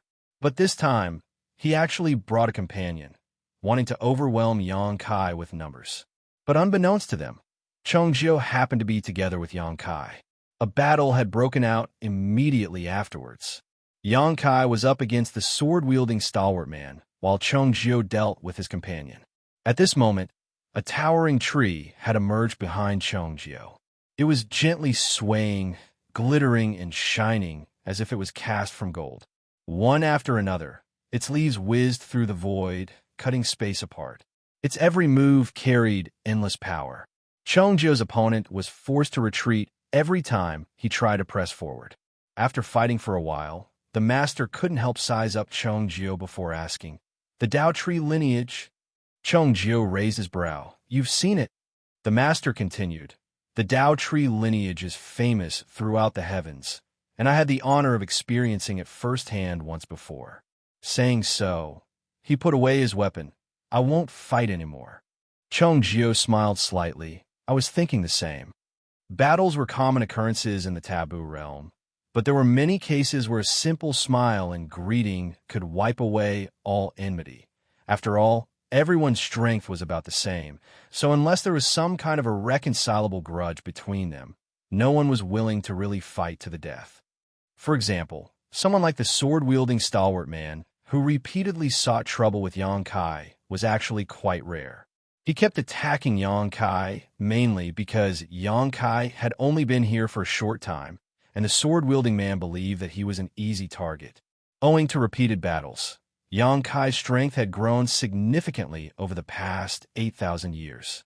This wasn't surprising, though, as Yang Kai did not get the time to consolidate his foundation and perfect it after swallowing and refining Mu's space-time river before he was forced to fight Mo to the death. It wasn't until he had entered this place and fought battle after battle that Yang Kai finally digested the benefits he had obtained from Mu's final gift. Furthermore, his small universe's foundation was constantly increasing. If he was allowed to go 8,000 years back in time to deal with Mo, he would definitely not end up as miserable as before. Martial Peak, Chapter 6006, Breakthrough. The masters in the taboo realm came from different universes, so the cultivation systems were naturally different as well. For example, the world where Xianxia came from did not cultivate the open heaven realm method. The denizens of his world had their own way of dividing the realms. Be that as it may, the fundamental principles of cultivation were more or less the same. At Yang Kai's and the other's realm, the prime focus of cultivation was the comprehension and application of the Grand Daos. The shining golden tree behind Xianxia was his Dao. The space-time river was Yang Kai's Dao, and the sword-wielding stalwart man fighting Yang Kai had a Dao of his own. The sword in his hand was precisely his Dao. Yang Kai had never seen a master with such a pure Dao. Yang Kai had seen and fought many masters over the past 8,000 years, but none could compare to the sword-wielding stalwart man in terms of pure offense and aggression. In any battle, the stalwart man was constantly on the attack, essentially disregarding defense entirely. At most, he would dodge a little when necessary. Fighting such a person was incredibly frustrating, and it was extremely difficult to reach a conclusion, as the only way to settle things with any sense of finality was for someone to die. Jian Ba, there is no enmity between us. Why must you insist on fighting? After exchanging blows for a while longer, Yang Kai shouted as the waves under him swirled.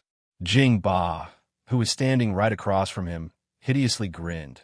Why bring up enmity in this damned place? Since I'm here, one of us will die today. The question is whether it will be you or I. Yang Kai slowly shook his head. He was completely unable to reason with him. If the shadow secret technique could be used, Yang Kai was confident he could defeat Jian Ba, but he had already summoned shadows from 8,000 years of his future when he was fighting with Mo, which ultimately caused him to be trapped here. He was basically unable to use the shadow secret technique. Shadows of the same space-time could only be summoned once. Helpless, Yang Kai could only use the power of his space-time river to fight ceaselessly with Jian Ba. However, Yang Kai was feeling uneasy for some unknown reason today. He thought that he was feeling unnerved because the 8,000-year deadline was approaching, but later he realized that wasn't the case. He could not afford to get distracted when fighting someone as powerful as Jian Ba. So, how could he have the spare energy to consider the 8,000-year deadline? What caused him to feel uneasy must be something external. As such, he was slowly losing ground against Jian Ba. Chong Jiao, who was watching the battle from afar, noticed this unusual situation and couldn't help but furrow his brow. Nonetheless, he too had no idea what was going on with Yang Kai. Furthermore, he was being marked by Jiang Ba's companion. He could not lend Yang Kai a hand and could only wait and watch. Fearsome Tao strength shockwaves spread into the surroundings as the two men clashed endlessly until at one point, Yang Kai suddenly heard a shout ring in his ear. Yang Kai instantly fell into a trance, but before he could hear it clearly, Jian Ba had already disappeared. Immediately, a sense of crisis gripped his entire body. Yang Kai knew that he was in real trouble. His figure quickly distorted and faded away, but the next moment, Jiang Ba arrived before him and slashed down at his fading figure. A splash of blood spattered into the void while Yang Kai's figure appeared in another direction, promptly covering his abdomen. Apparently, Jiang Ba's sword had cut him, leaving a gaping wound.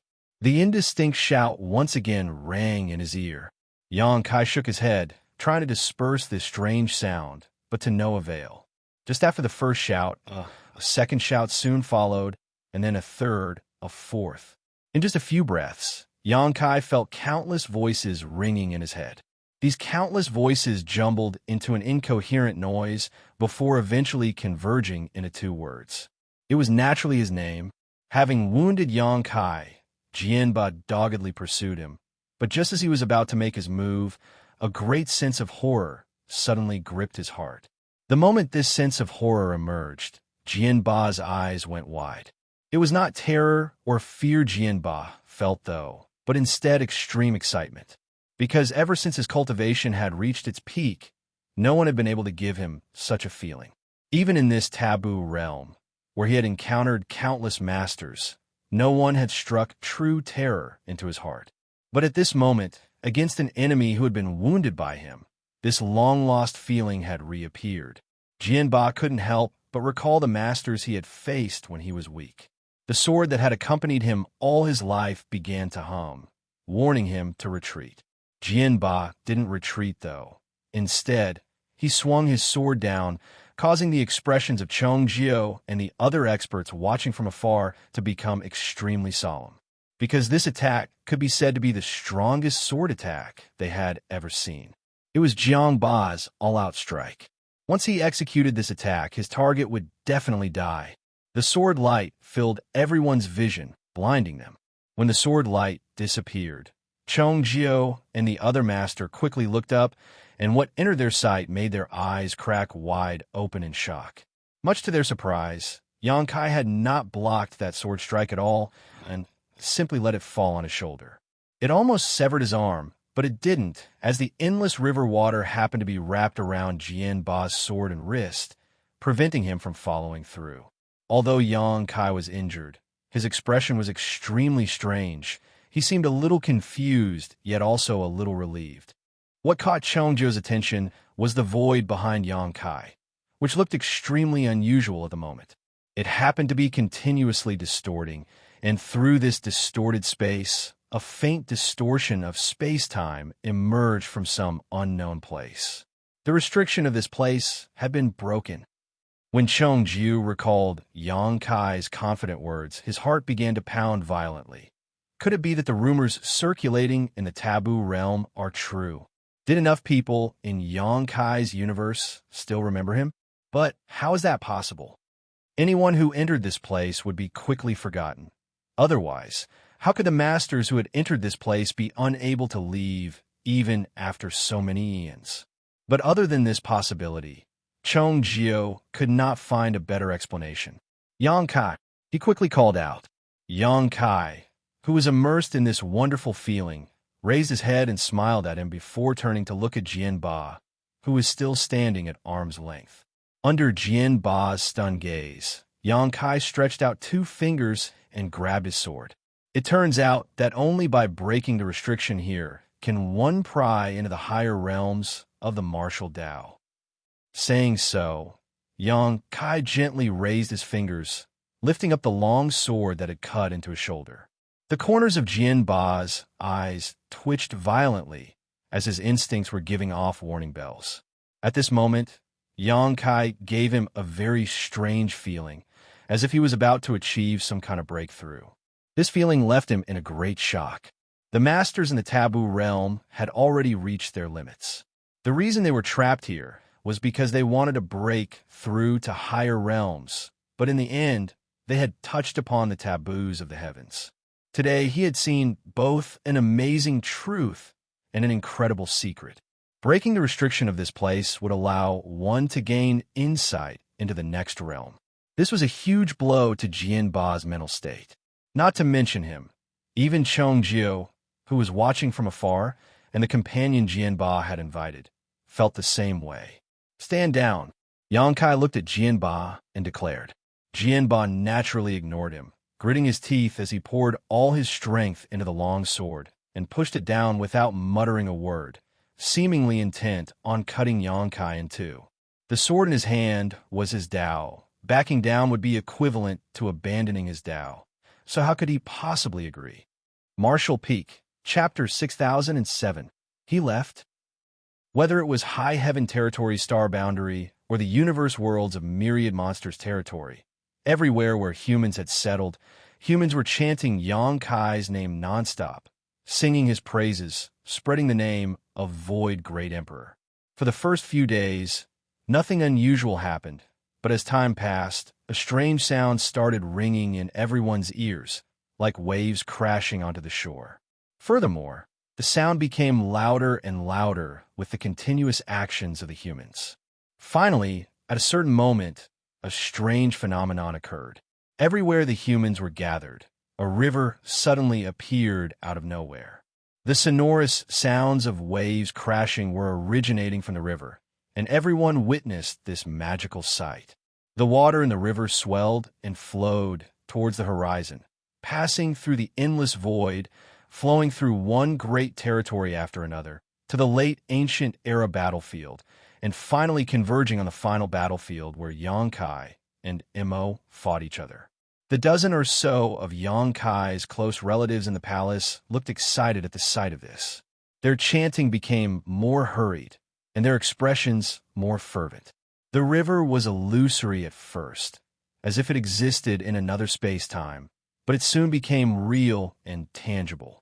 Immediately afterwards, a figure emerged from the tumultuous waves in the river. Looking at the figures standing in the palace, the figure cracked a smile and stated, "I'm back." The figures in the palace broke into tears of joy as they swarmed towards the figure one after another. Meanwhile, the masters in the taboo realm soon got the news and rushed over. Over 100 people had gathered in a short time, and more were still coming from afar. These people were all supreme masters of their respective universes.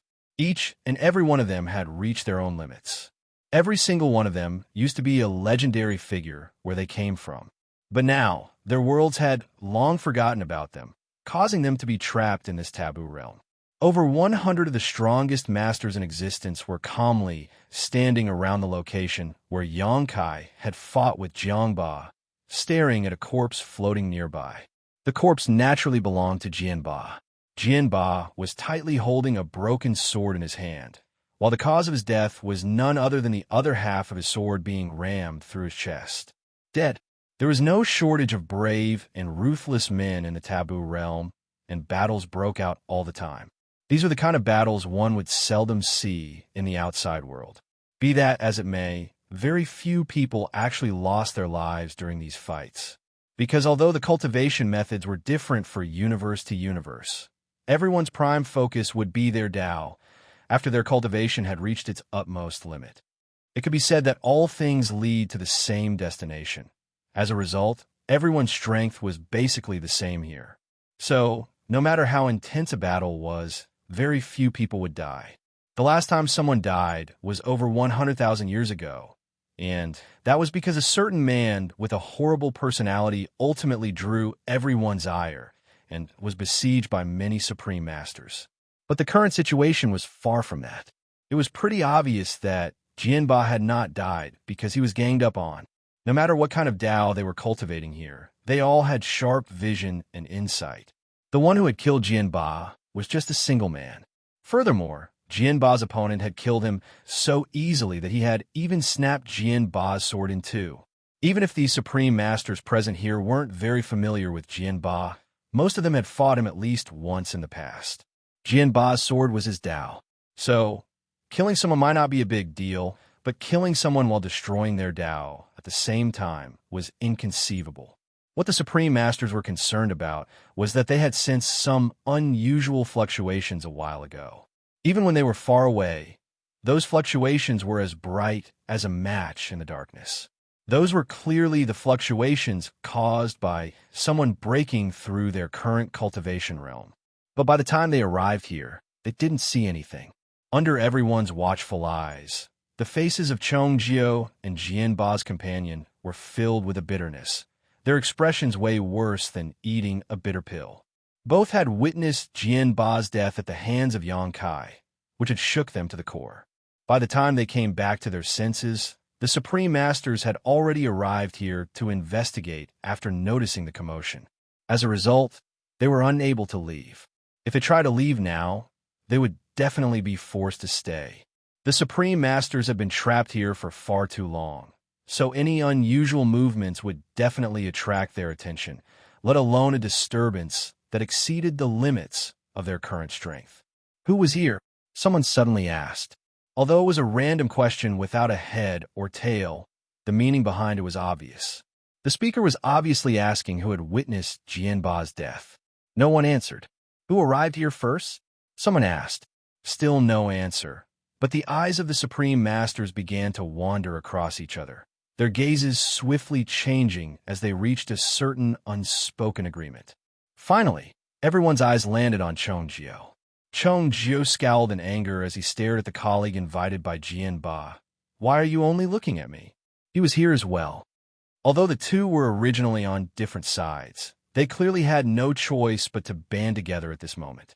If they didn't handle this situation well, they might become the public enemies of all the Supreme Masters, so they couldn't afford to be careless.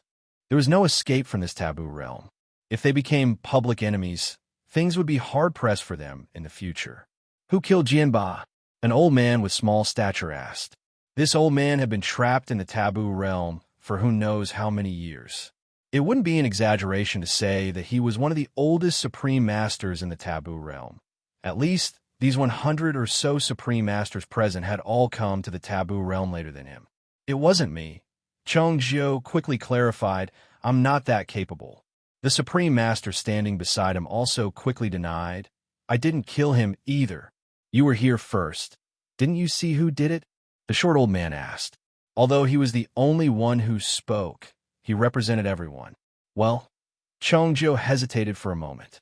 He knew that no matter what, he couldn't avoid this matter. Rather than drawing everyone's ire, he might as well speak the truth. After understanding this point, he finally answered, Yangkai killed him. Who is Yangkai? The short old man frowned. He had never heard of this name before. He was a newcomer whose Tao strengths had manifested into a river. He arrived about 8,000 years ago, someone explained. The short old man finally understood. I seem to have some impression of him.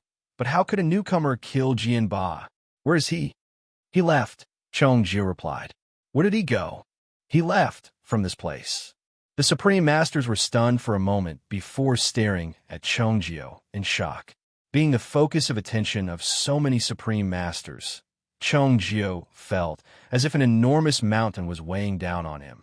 The Supreme Master who was standing by his side subtly stepped away from him, drawing a clear line between them. You said he left this place? The short old man asked. Although his tone remained calm, his heart was in turmoil. Brothers, sisters, there's no need to stare at me like that. He really did leave. This friend, and I saw it with our own eyes, Xianxia stated as he pointed towards the Supreme Master who had just stepped away from him. The man's face darkened, but he knew he couldn't avoid it.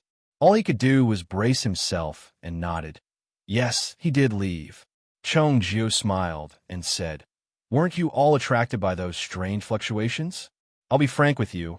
According to the rumors, there are 2 ways to leave the taboo realm, and the second method is apparently true. Yankai used that method to leave this place. What's more, when he broke through the restrictions here, he seemed to also break through to the next realm, allowing him to kill Jianba. Since ancient times, it had been passed down that there were 2 ways to escape the taboo realm. One was to constantly fight and kill other Supreme Masters. So long as you killed enough Supreme Masters, you would have a chance to leave this place. The second was to have enough people from your original universe remember you and wish for your return. Whether the first method would work or not, no one knew because few people ever died in the taboo realm. But now, the second method had been proven effective. If Xianxia wasn't lying, Yankai had left the taboo realm using this method. Under these circumstances, there was no need for Xianxia to lie. Everyone was well aware of this. How is that possible? Once we arrive here, the denizens of our worlds would have quickly forgotten about us. Without any memories, how can they remember us? This is simply impossible, someone questioned. Xianxia spread out his hands and stated, I don't know. In any case, Yankai told me a long time ago that his world would never forget him. Perhaps because he saved his universe, the people of that world still remember him? The Supreme Masters still found it difficult to accept this, because from ancient times until now, there had never been a precedent of anyone leaving this place. But now a newcomer who had only entered 8,000 years ago had done just that. This made them envious, but at the same time, they also saw a glimmer of hope.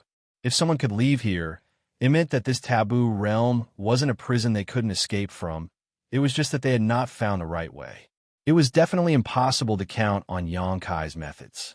Not mentioning who knows how his world still remembered him. The main reason was that he had only been here for 8,000 years. The others had simply been here for far too long. Before Yankai, the previous Supreme Master to arrive here had done so some 20,000 years ago. After tens of thousands of years, all traces of his existence in his world would have long since vanished. You can get a glimpse of the next realm after breaking the restrictions here. What kind of realm is that? The short old man asked. Xianxia shook his head. I don't know what realm he reached, but once he broke through, he casually snapped Jianba's sword with just 2 fingers. All the Supreme Masters gasped in shock. What those 2 fingers destroyed was not just the sword, but Jianba's Tao.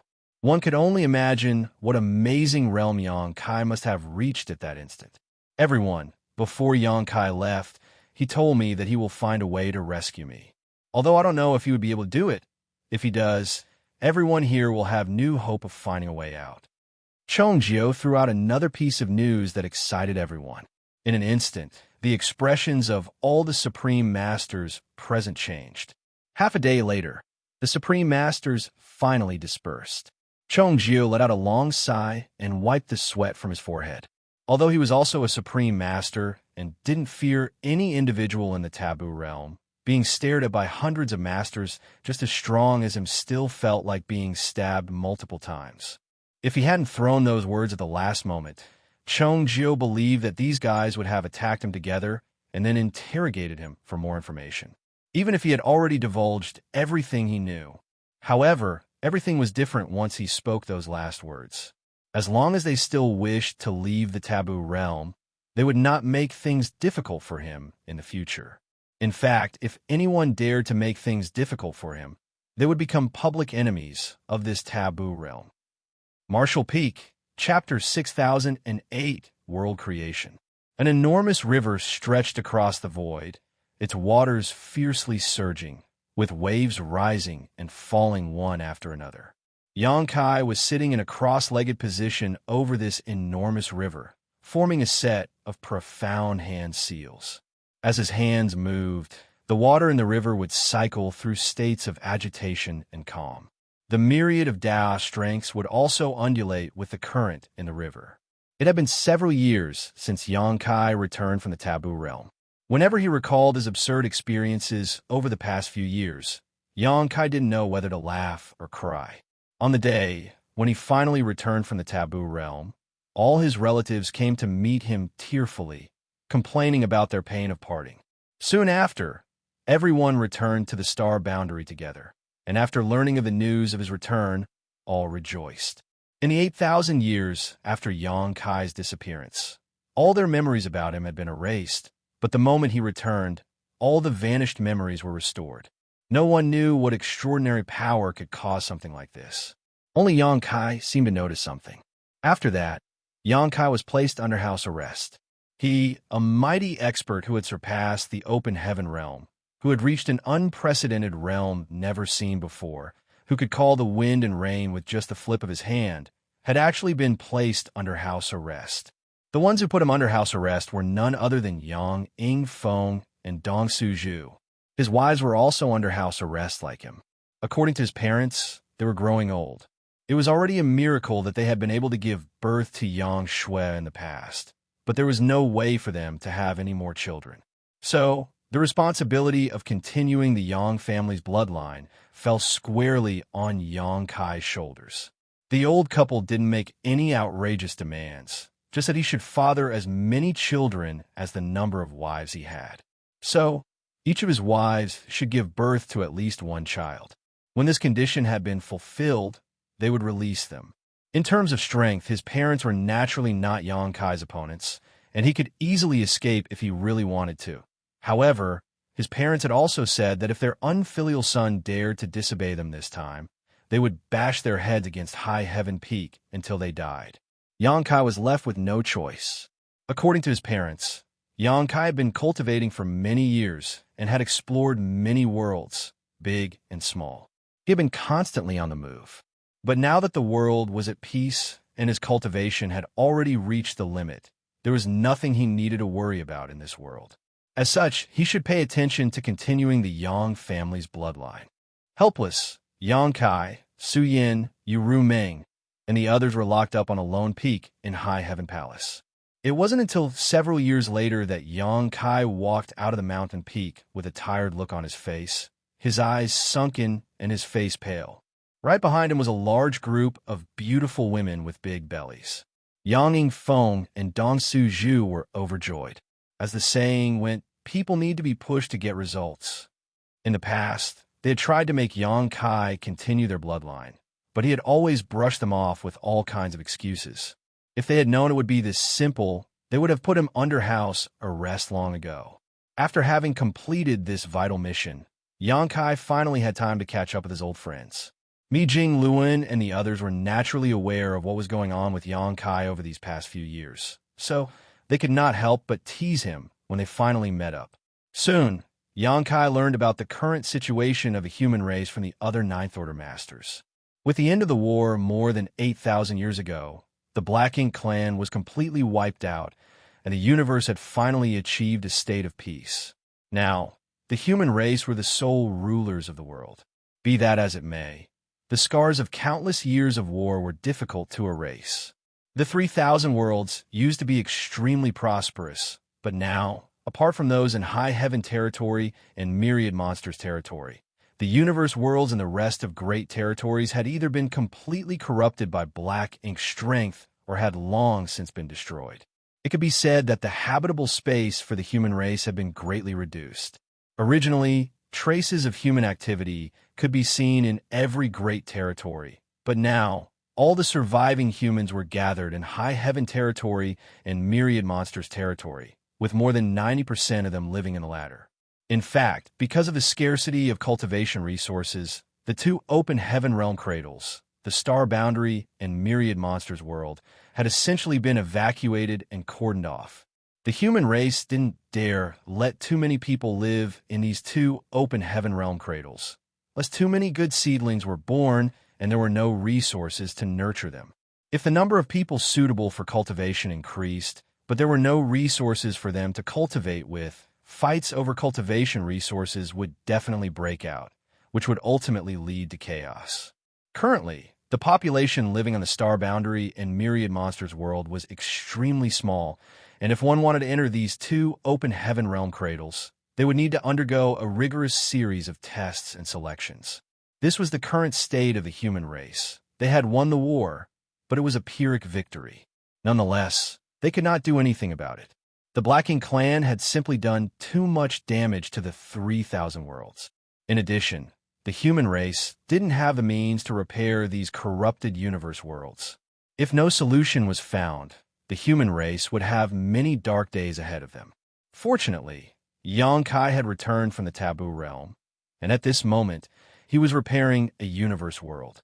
This was an uninhabited, great territory. Perhaps this great territory once used to be bustling with human activity, with its universe worlds being rich and prosperous. However, after the Black Ink clan occupation, all that was left was deathly silence, and all the universe worlds had died. The massive space-time river stretched across the void, with universe worlds floating up and down in the river, Dao strengths fluctuating rhythmically. The Black Ink strength that had corrupted these universe worlds was quickly stripped away and then sent into the profound source gate by Xianxia to be sealed. After that, Xianxia evolved Yin and Yang, then harmonized the 5 elements, which gave birth to the 10,000 Grand Daos. The flow of time in the space-time river was different from the outside world, and with Xianxia's current cultivation, this flow rate had reached an extremely exaggerated degree. Perhaps 1,000 years were elapsing inside the river for each breath that passed in the outside world. The lifeless universe world slowly regained its vitality in the space-time river.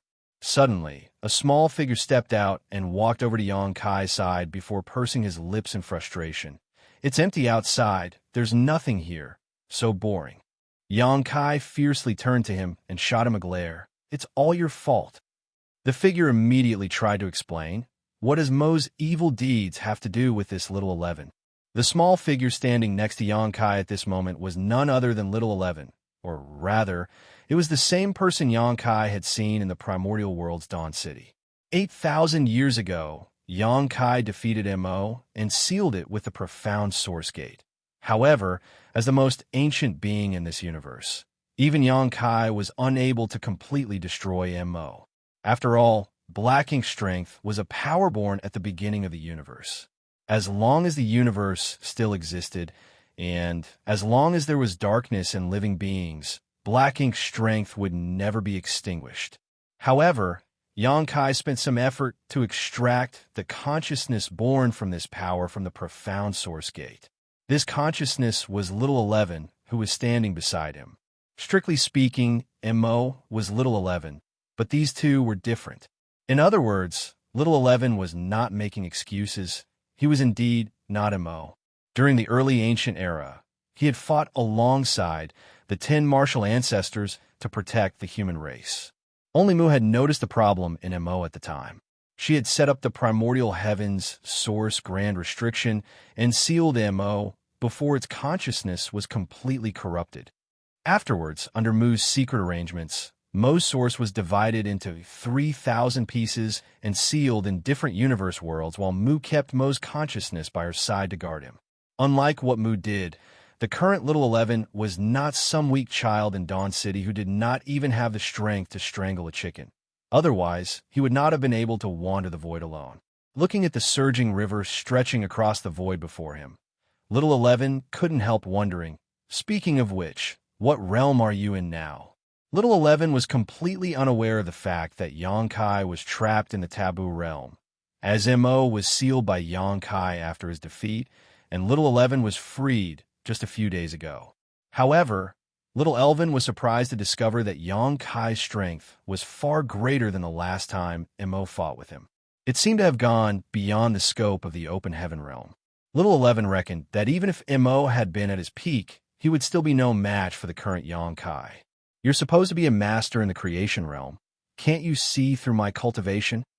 Yonkai asked instead of answering. Little 11 explained, shaking his head, that's a false claim. MO never reached the creation realm. He could at most be described as a pseudo-creation realm master.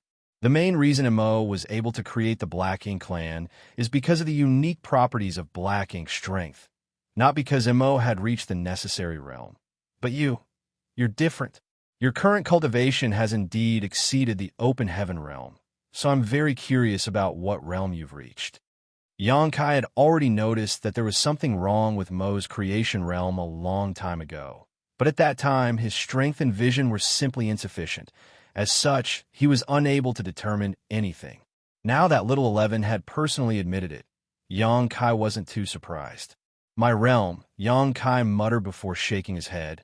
No one has reached this realm before, so I don't know what it should be called.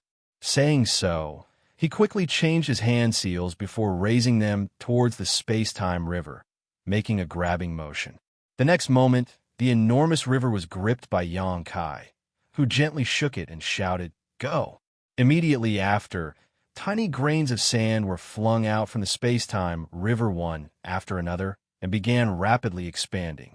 Surprisingly, these grains were universe worlds. These universe worlds were the remaining universe worlds of this great territory. Originally, they had been corrupted by Black Ink's strength and were devoid of any life. Some were even destroyed by the Black Ink clan's resource exploitation. But now, all these universe worlds had completely changed. Although there were no sentient beings on them, each of these universe worlds looked completely new, without a trace of Black Ink's strength left on them. The dilapidated universe worlds had been repaired and were filled with perfect grandiose.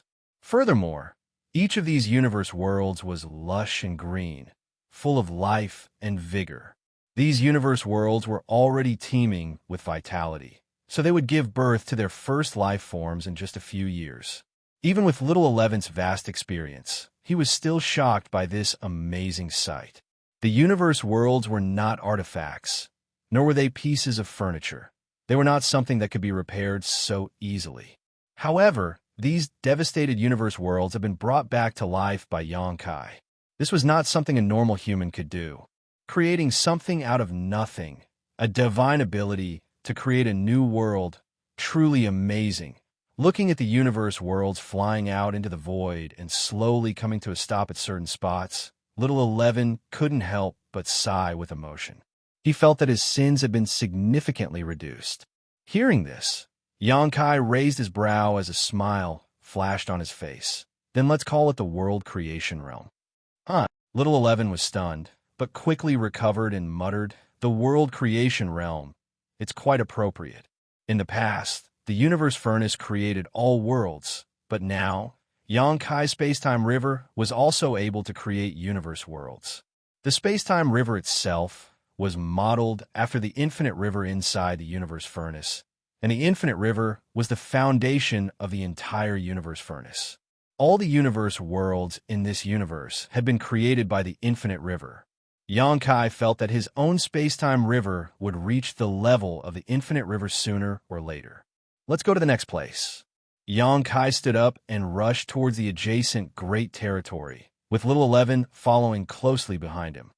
Marshall Peak, Chapter 6009, The Future. Every Great Territory Yonkai passed, though had its once dead universe worlds, now radiating with new vitality. By the time Yonkai was finished restoring all the Great Territories in the 3,000 worlds, 1,000 years had already passed. Yonkai then spent another 1,000 years doing the same thing to the universe worlds in the Black Ink battlefield. After 2,000 years, the entire 3,000 worlds and even the Black Ink battlefield were no longer desolate and barren as they had been in the past. They were once again brimming with endless vitality. In time, these universe worlds would definitely be able to produce new cultivation resources, and the increasing number of humans would slowly become the masters of these universe worlds. Void World was originally Yang Kai's small universe, the crystallization of his life's cultivation, his very foundation, but now he had stripped away his small universe from himself and turned it into a real universe world, placing it in high heaven territory, next to the star boundary. He did this after he broke through the shackles of the open heaven realm and advanced to the world creation realm. It was quite an incredible feat upon learning of this. All the Ninth Order Masters were totally shocked, but considering that it was Yang Kai's handiwork, they were able to accept it. After all, he was the only world creation realm master in the history of the human race, so any kind of absurd and impossible feat suddenly became perfectly normal for him. At this moment, somewhere on Void World, Yang Kai looked at a child in front of him and exhorted in a serious manner, "I'll leave little 11 in your care. If there are any abnormalities, seal him immediately. I will deal with him when I return." Although the child did not look very old, he spoke in a steady voice like an elder. Understood, big brother. This child's appearance bore some resemblance to Fong Tianxia. As a matter of fact, he was none other than Fong Tianxia. After Yang Kai used the 3-cell source reconstitution art to advance to the Ninth Order open heaven realm, Fong Tianxia and Thunder Shadow lost their physical bodies, but their consciousnesses remained in Yang Kai's knowledge sea, accompanying him for many years.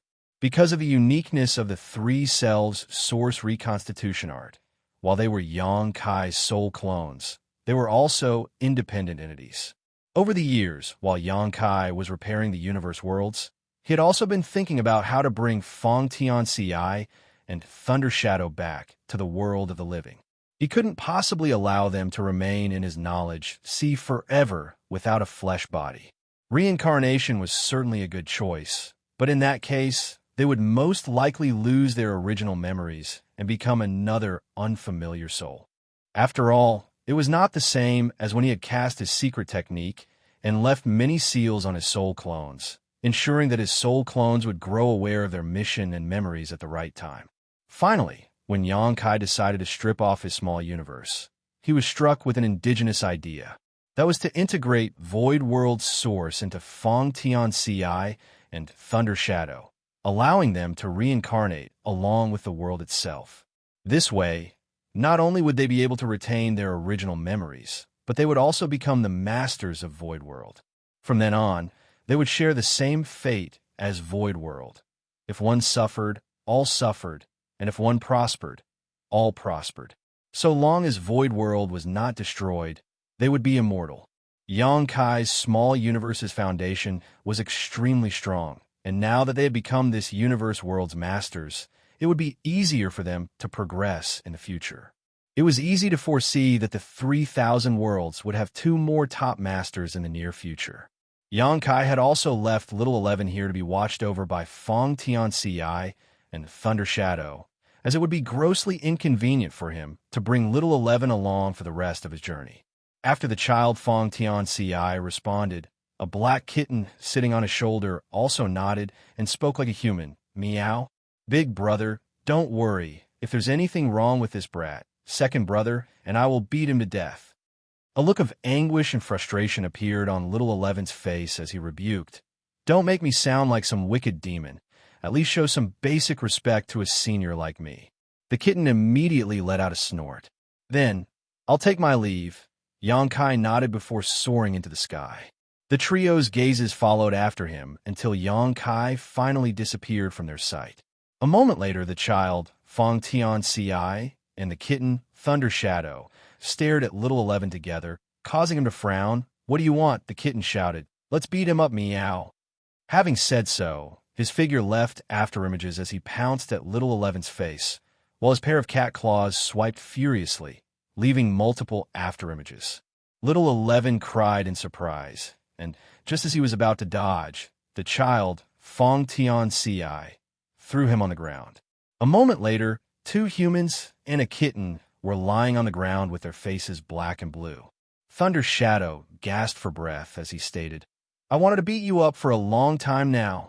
Satisfying. The child Fong Tianci did not fare any better. His nose was bleeding, but there was a content smile on his face. Little Eleven's face was covered in claw marks. He was undoubtedly much stronger than these two, but this was Void World, and the child Fong Tianci and Thunder Shadow were the masters of this place.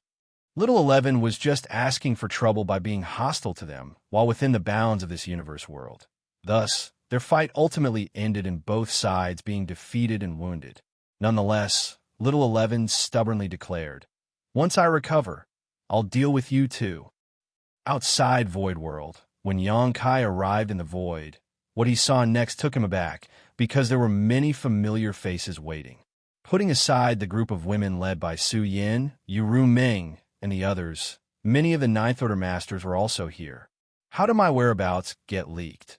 Xianxia secretly reflected for a moment, wondering how he gave himself away. All he could say was that his wives understood him too well. Are you planning on going on a long journey? Old ancestor Xianxia looked at him and asked. Xianxia nodded his affirmation. I made a promise to someone. I have to at least try to save him. Inside the taboo realm, Chongjiu was not lying when he said to the many Supreme Masters that Xianxia vowed to save him. Xianxia had indeed sent him a divine sense transmission just before he left, declaring as much. Chongjiu had helped Xianxia quite a bit during his 8,000 years in the taboo realm. Furthermore, the two of them shared the same ideals. If possible, Xianxia wanted to rescue him from the taboo realm, despite the fact that he had no idea where Chongjiu's universe was. This would probably take a lot of time and effort to find, and there was no guarantee his trip would bear any results. Having fallen into the taboo realm, Chongjiu's world had forgotten about him a long time ago. Even if Xianxia found his home, he might not be able to discover any traces of Chongjiu's existence. However, as the saying goes, put forward your best and leave the rest to the heavens. I also want to find a way to overcome the shackles of the Open Heaven Realm method. The Open Heaven Realm method that the human race was currently cultivating was comprehended by the 10 martial ancestors from the World Tree and passed down through the ages. The Open Heaven Realm method allowed the human race to gain a foothold in this world and gave them a chance to become the overlords of this universe. But in the end, this cultivation method was flawed. All cultivators who ascended to the Open Heaven Realm had innate limits imposed on them. Such a cultivation system was obviously imperfect. In the taboo realm, Xianxia had come into contact with many Supreme Masters from different universes. Each of them had a different cultivation method, but very few of their methods had such obvious shackles as the Open Heaven Realm. As the popular adage goes, stones from other hills may be used to polish one's own jade. So, Xianxia's purpose of venturing out to explore was firstly to find traces of Chongjiu, and secondly, to study the cultivation systems of other places to see if he could make use of them to improve the Open Heaven Realm method. Since the human race was now thriving and countless universe worlds had been restored, even the originally desolate and dilapidated black ink battlefield had regained its vitality. The humans no longer needed to worry about living space and cultivation resources. Xianxia felt that it was time to shift his attention to future issues. What's more, there was not just his universe in the vast and endless void. Although he had now reached the world creation realm, no one could say with absolute certainty that there were not any existences stronger than him out there. If one day a master from another universe came to invade, their side must have enough strength to protect themselves. This was also a form of preparation for the rainy days. If you can find such a thing, could we break through to the world creation realm? Xianxia asked. Probably not. Xianxia shook his head. He had experienced breaking through to the world creation realm firsthand, so he knew the method to do so and understood it was not something that could be achieved by solving the shackles of the Open Heaven Method realm. Rather, this breakthrough was more about opportunities, luck, and several other conditions. The ideal situation is to allow the current human race to advance through the Open Heaven realm without being affected by their innate shackles first. Originally, a cultivator who directly ascended to the Third Order Open Heaven realm would have an upper limit of the Fifth Order, But if Yang Kai found a solution to this flaw, then a third order master would not only be able to reach the sixth order in the future, but he would also be able to cultivate to the limit of what he could achieve, perhaps even reaching the ninth order one day. In that case, the human race, with the help of two open heaven realm cradles, would be able to give birth to even more eighth order and ninth order masters. If a ninth order master wanted to break through to the world creation realm, they would first need to study the 10,000 Grand Daos. When his or her mastery of the Grand Daos had reached a certain level, they would finally be able to touch the taboo of this world.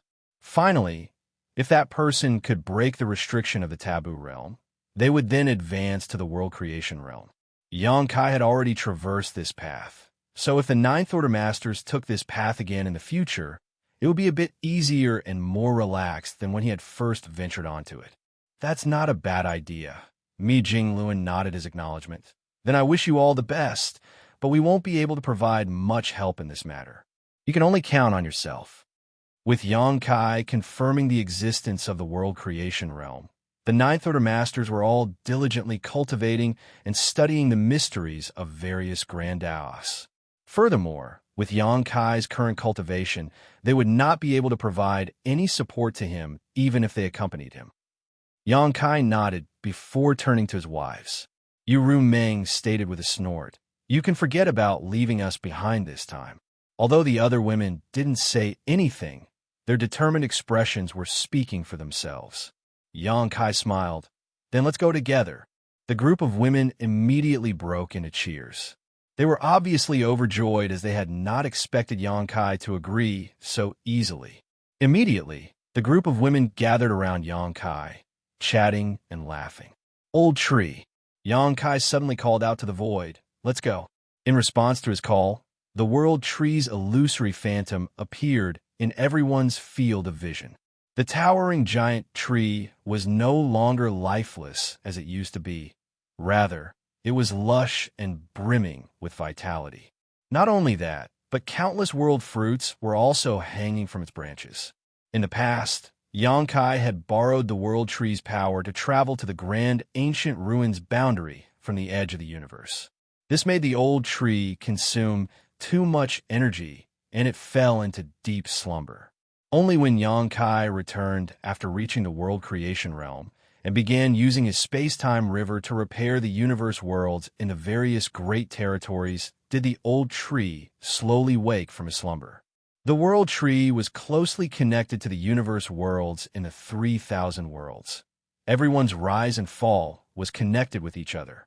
When the Black Ink clan occupied the 3,000 worlds, the world tree was shrouded in a miasma of gray energy for many years, which left it in a desolate state. As the universe worlds died one after another, the fruits hanging on its branches also began to wither and fall. This caused the old tree to shrivel and grow older. It had to be brought to notice that these world fruits were the embodiments of the vitality of the various universe worlds. If the universe worlds were alive, their corresponding fruits were fresh and alive. If the universe worlds died, their corresponding fruits withered and fell. Apart from the countless universe worlds Yang Kai had repaired over the past few thousand years, he had also placed the 3,000 universe worlds that Mu had left behind in her space-time river in the various great territories. Not only that, Yang Kai had also restored the universe worlds on the Black Ink battlefield. In light of this, the old tree's vitality had significantly increased, and the number of fruits hanging from it was more than twice of when it was at its prior peak. In the past, it was impossible for the old tree to manifest its figure outside the grand ancient ruins boundary, but now it could easily do so. Its thick trunk might give off the appearance of an old tree, but it bore no marks to show its age. Rather, it seemed much younger than before. It could be said that ever since Yang Kai began repairing the universe worlds, the old tree's days had become more and more comfortable. Old Tree smiled cheerfully at Yang Kai as it stretched out a branch which wrapped around Yang Kai and the various women, before it gradually started glowing green. By the time the glow faded away, Yang Kai and the others had disappeared. In the grand ancient ruins boundary, when Yang Kai and the others reappeared, the old tree gently withdrew its branches wrapped around them, and then sent over 10 seedlings, world tree clones, to Xianxia with another branch. Be careful on your journey. Old Tree advised before prompting its strength, sending Xianxia and the others out of grand ancient ruins boundary. When they reappeared, they were already standing on the edge of the black ink battlefield. Xianxia carefully put away the 10 seedlings as they were necessary for his return journey. This would surely be a long and arduous journey, so without the guidance of Old Tree, even a world creation realm master like him might get lost in the endless void. Drawing on his experience the last time he returned from distant lands, Xianxia had Old Tree prepare some seedlings in advance. This way, when he ventured deep into the vast, endless void, he could plant the seedlings on some universe worlds he found and use them to contact the Old Tree. Furthermore, this would also help in strengthening the Old Tree's foundation, because the universe worlds with World Tree clones planted on them would be included into the Old Tree's teleportation range. All the universe worlds within this range would be imprinted onto Old Tree's body, manifesting in the form of world fruits. In all likelihood, the World Tree's teleportation range would increase with Xianxia's exploration. Perhaps after Xianxia found a new universe, he would be able to connect it to the 3,000 worlds and travel freely between them. Xianxia summoned a warship, whereupon everyone gathered in the cabin. "Husband, which way should we go?" "Let's go this way." "All right then, sit tight." "Right, if we're all traveling outside, what about our children? Their grandfather and grandmother are looking after them. There's no need to worry. Also, it's not like they're kids anymore." Father and mother must be very happy with so many grandsons and granddaughters. It's really envious. But they've gotten old. Will they be able to look after them? Their uncle and auntie are also looking after them. That brat Xianxia. I've only seen him a few times over the years. Pung. Hey, if you want to talk, just talk. Why are you closing the door? I don't care. Big sister has already given birth to 2, but I've only given birth to 1. I want to have another kid too. Husband, you can't be unfair. This isn't something I could decide. Don't tear my clothes. Let's talk it out. The end.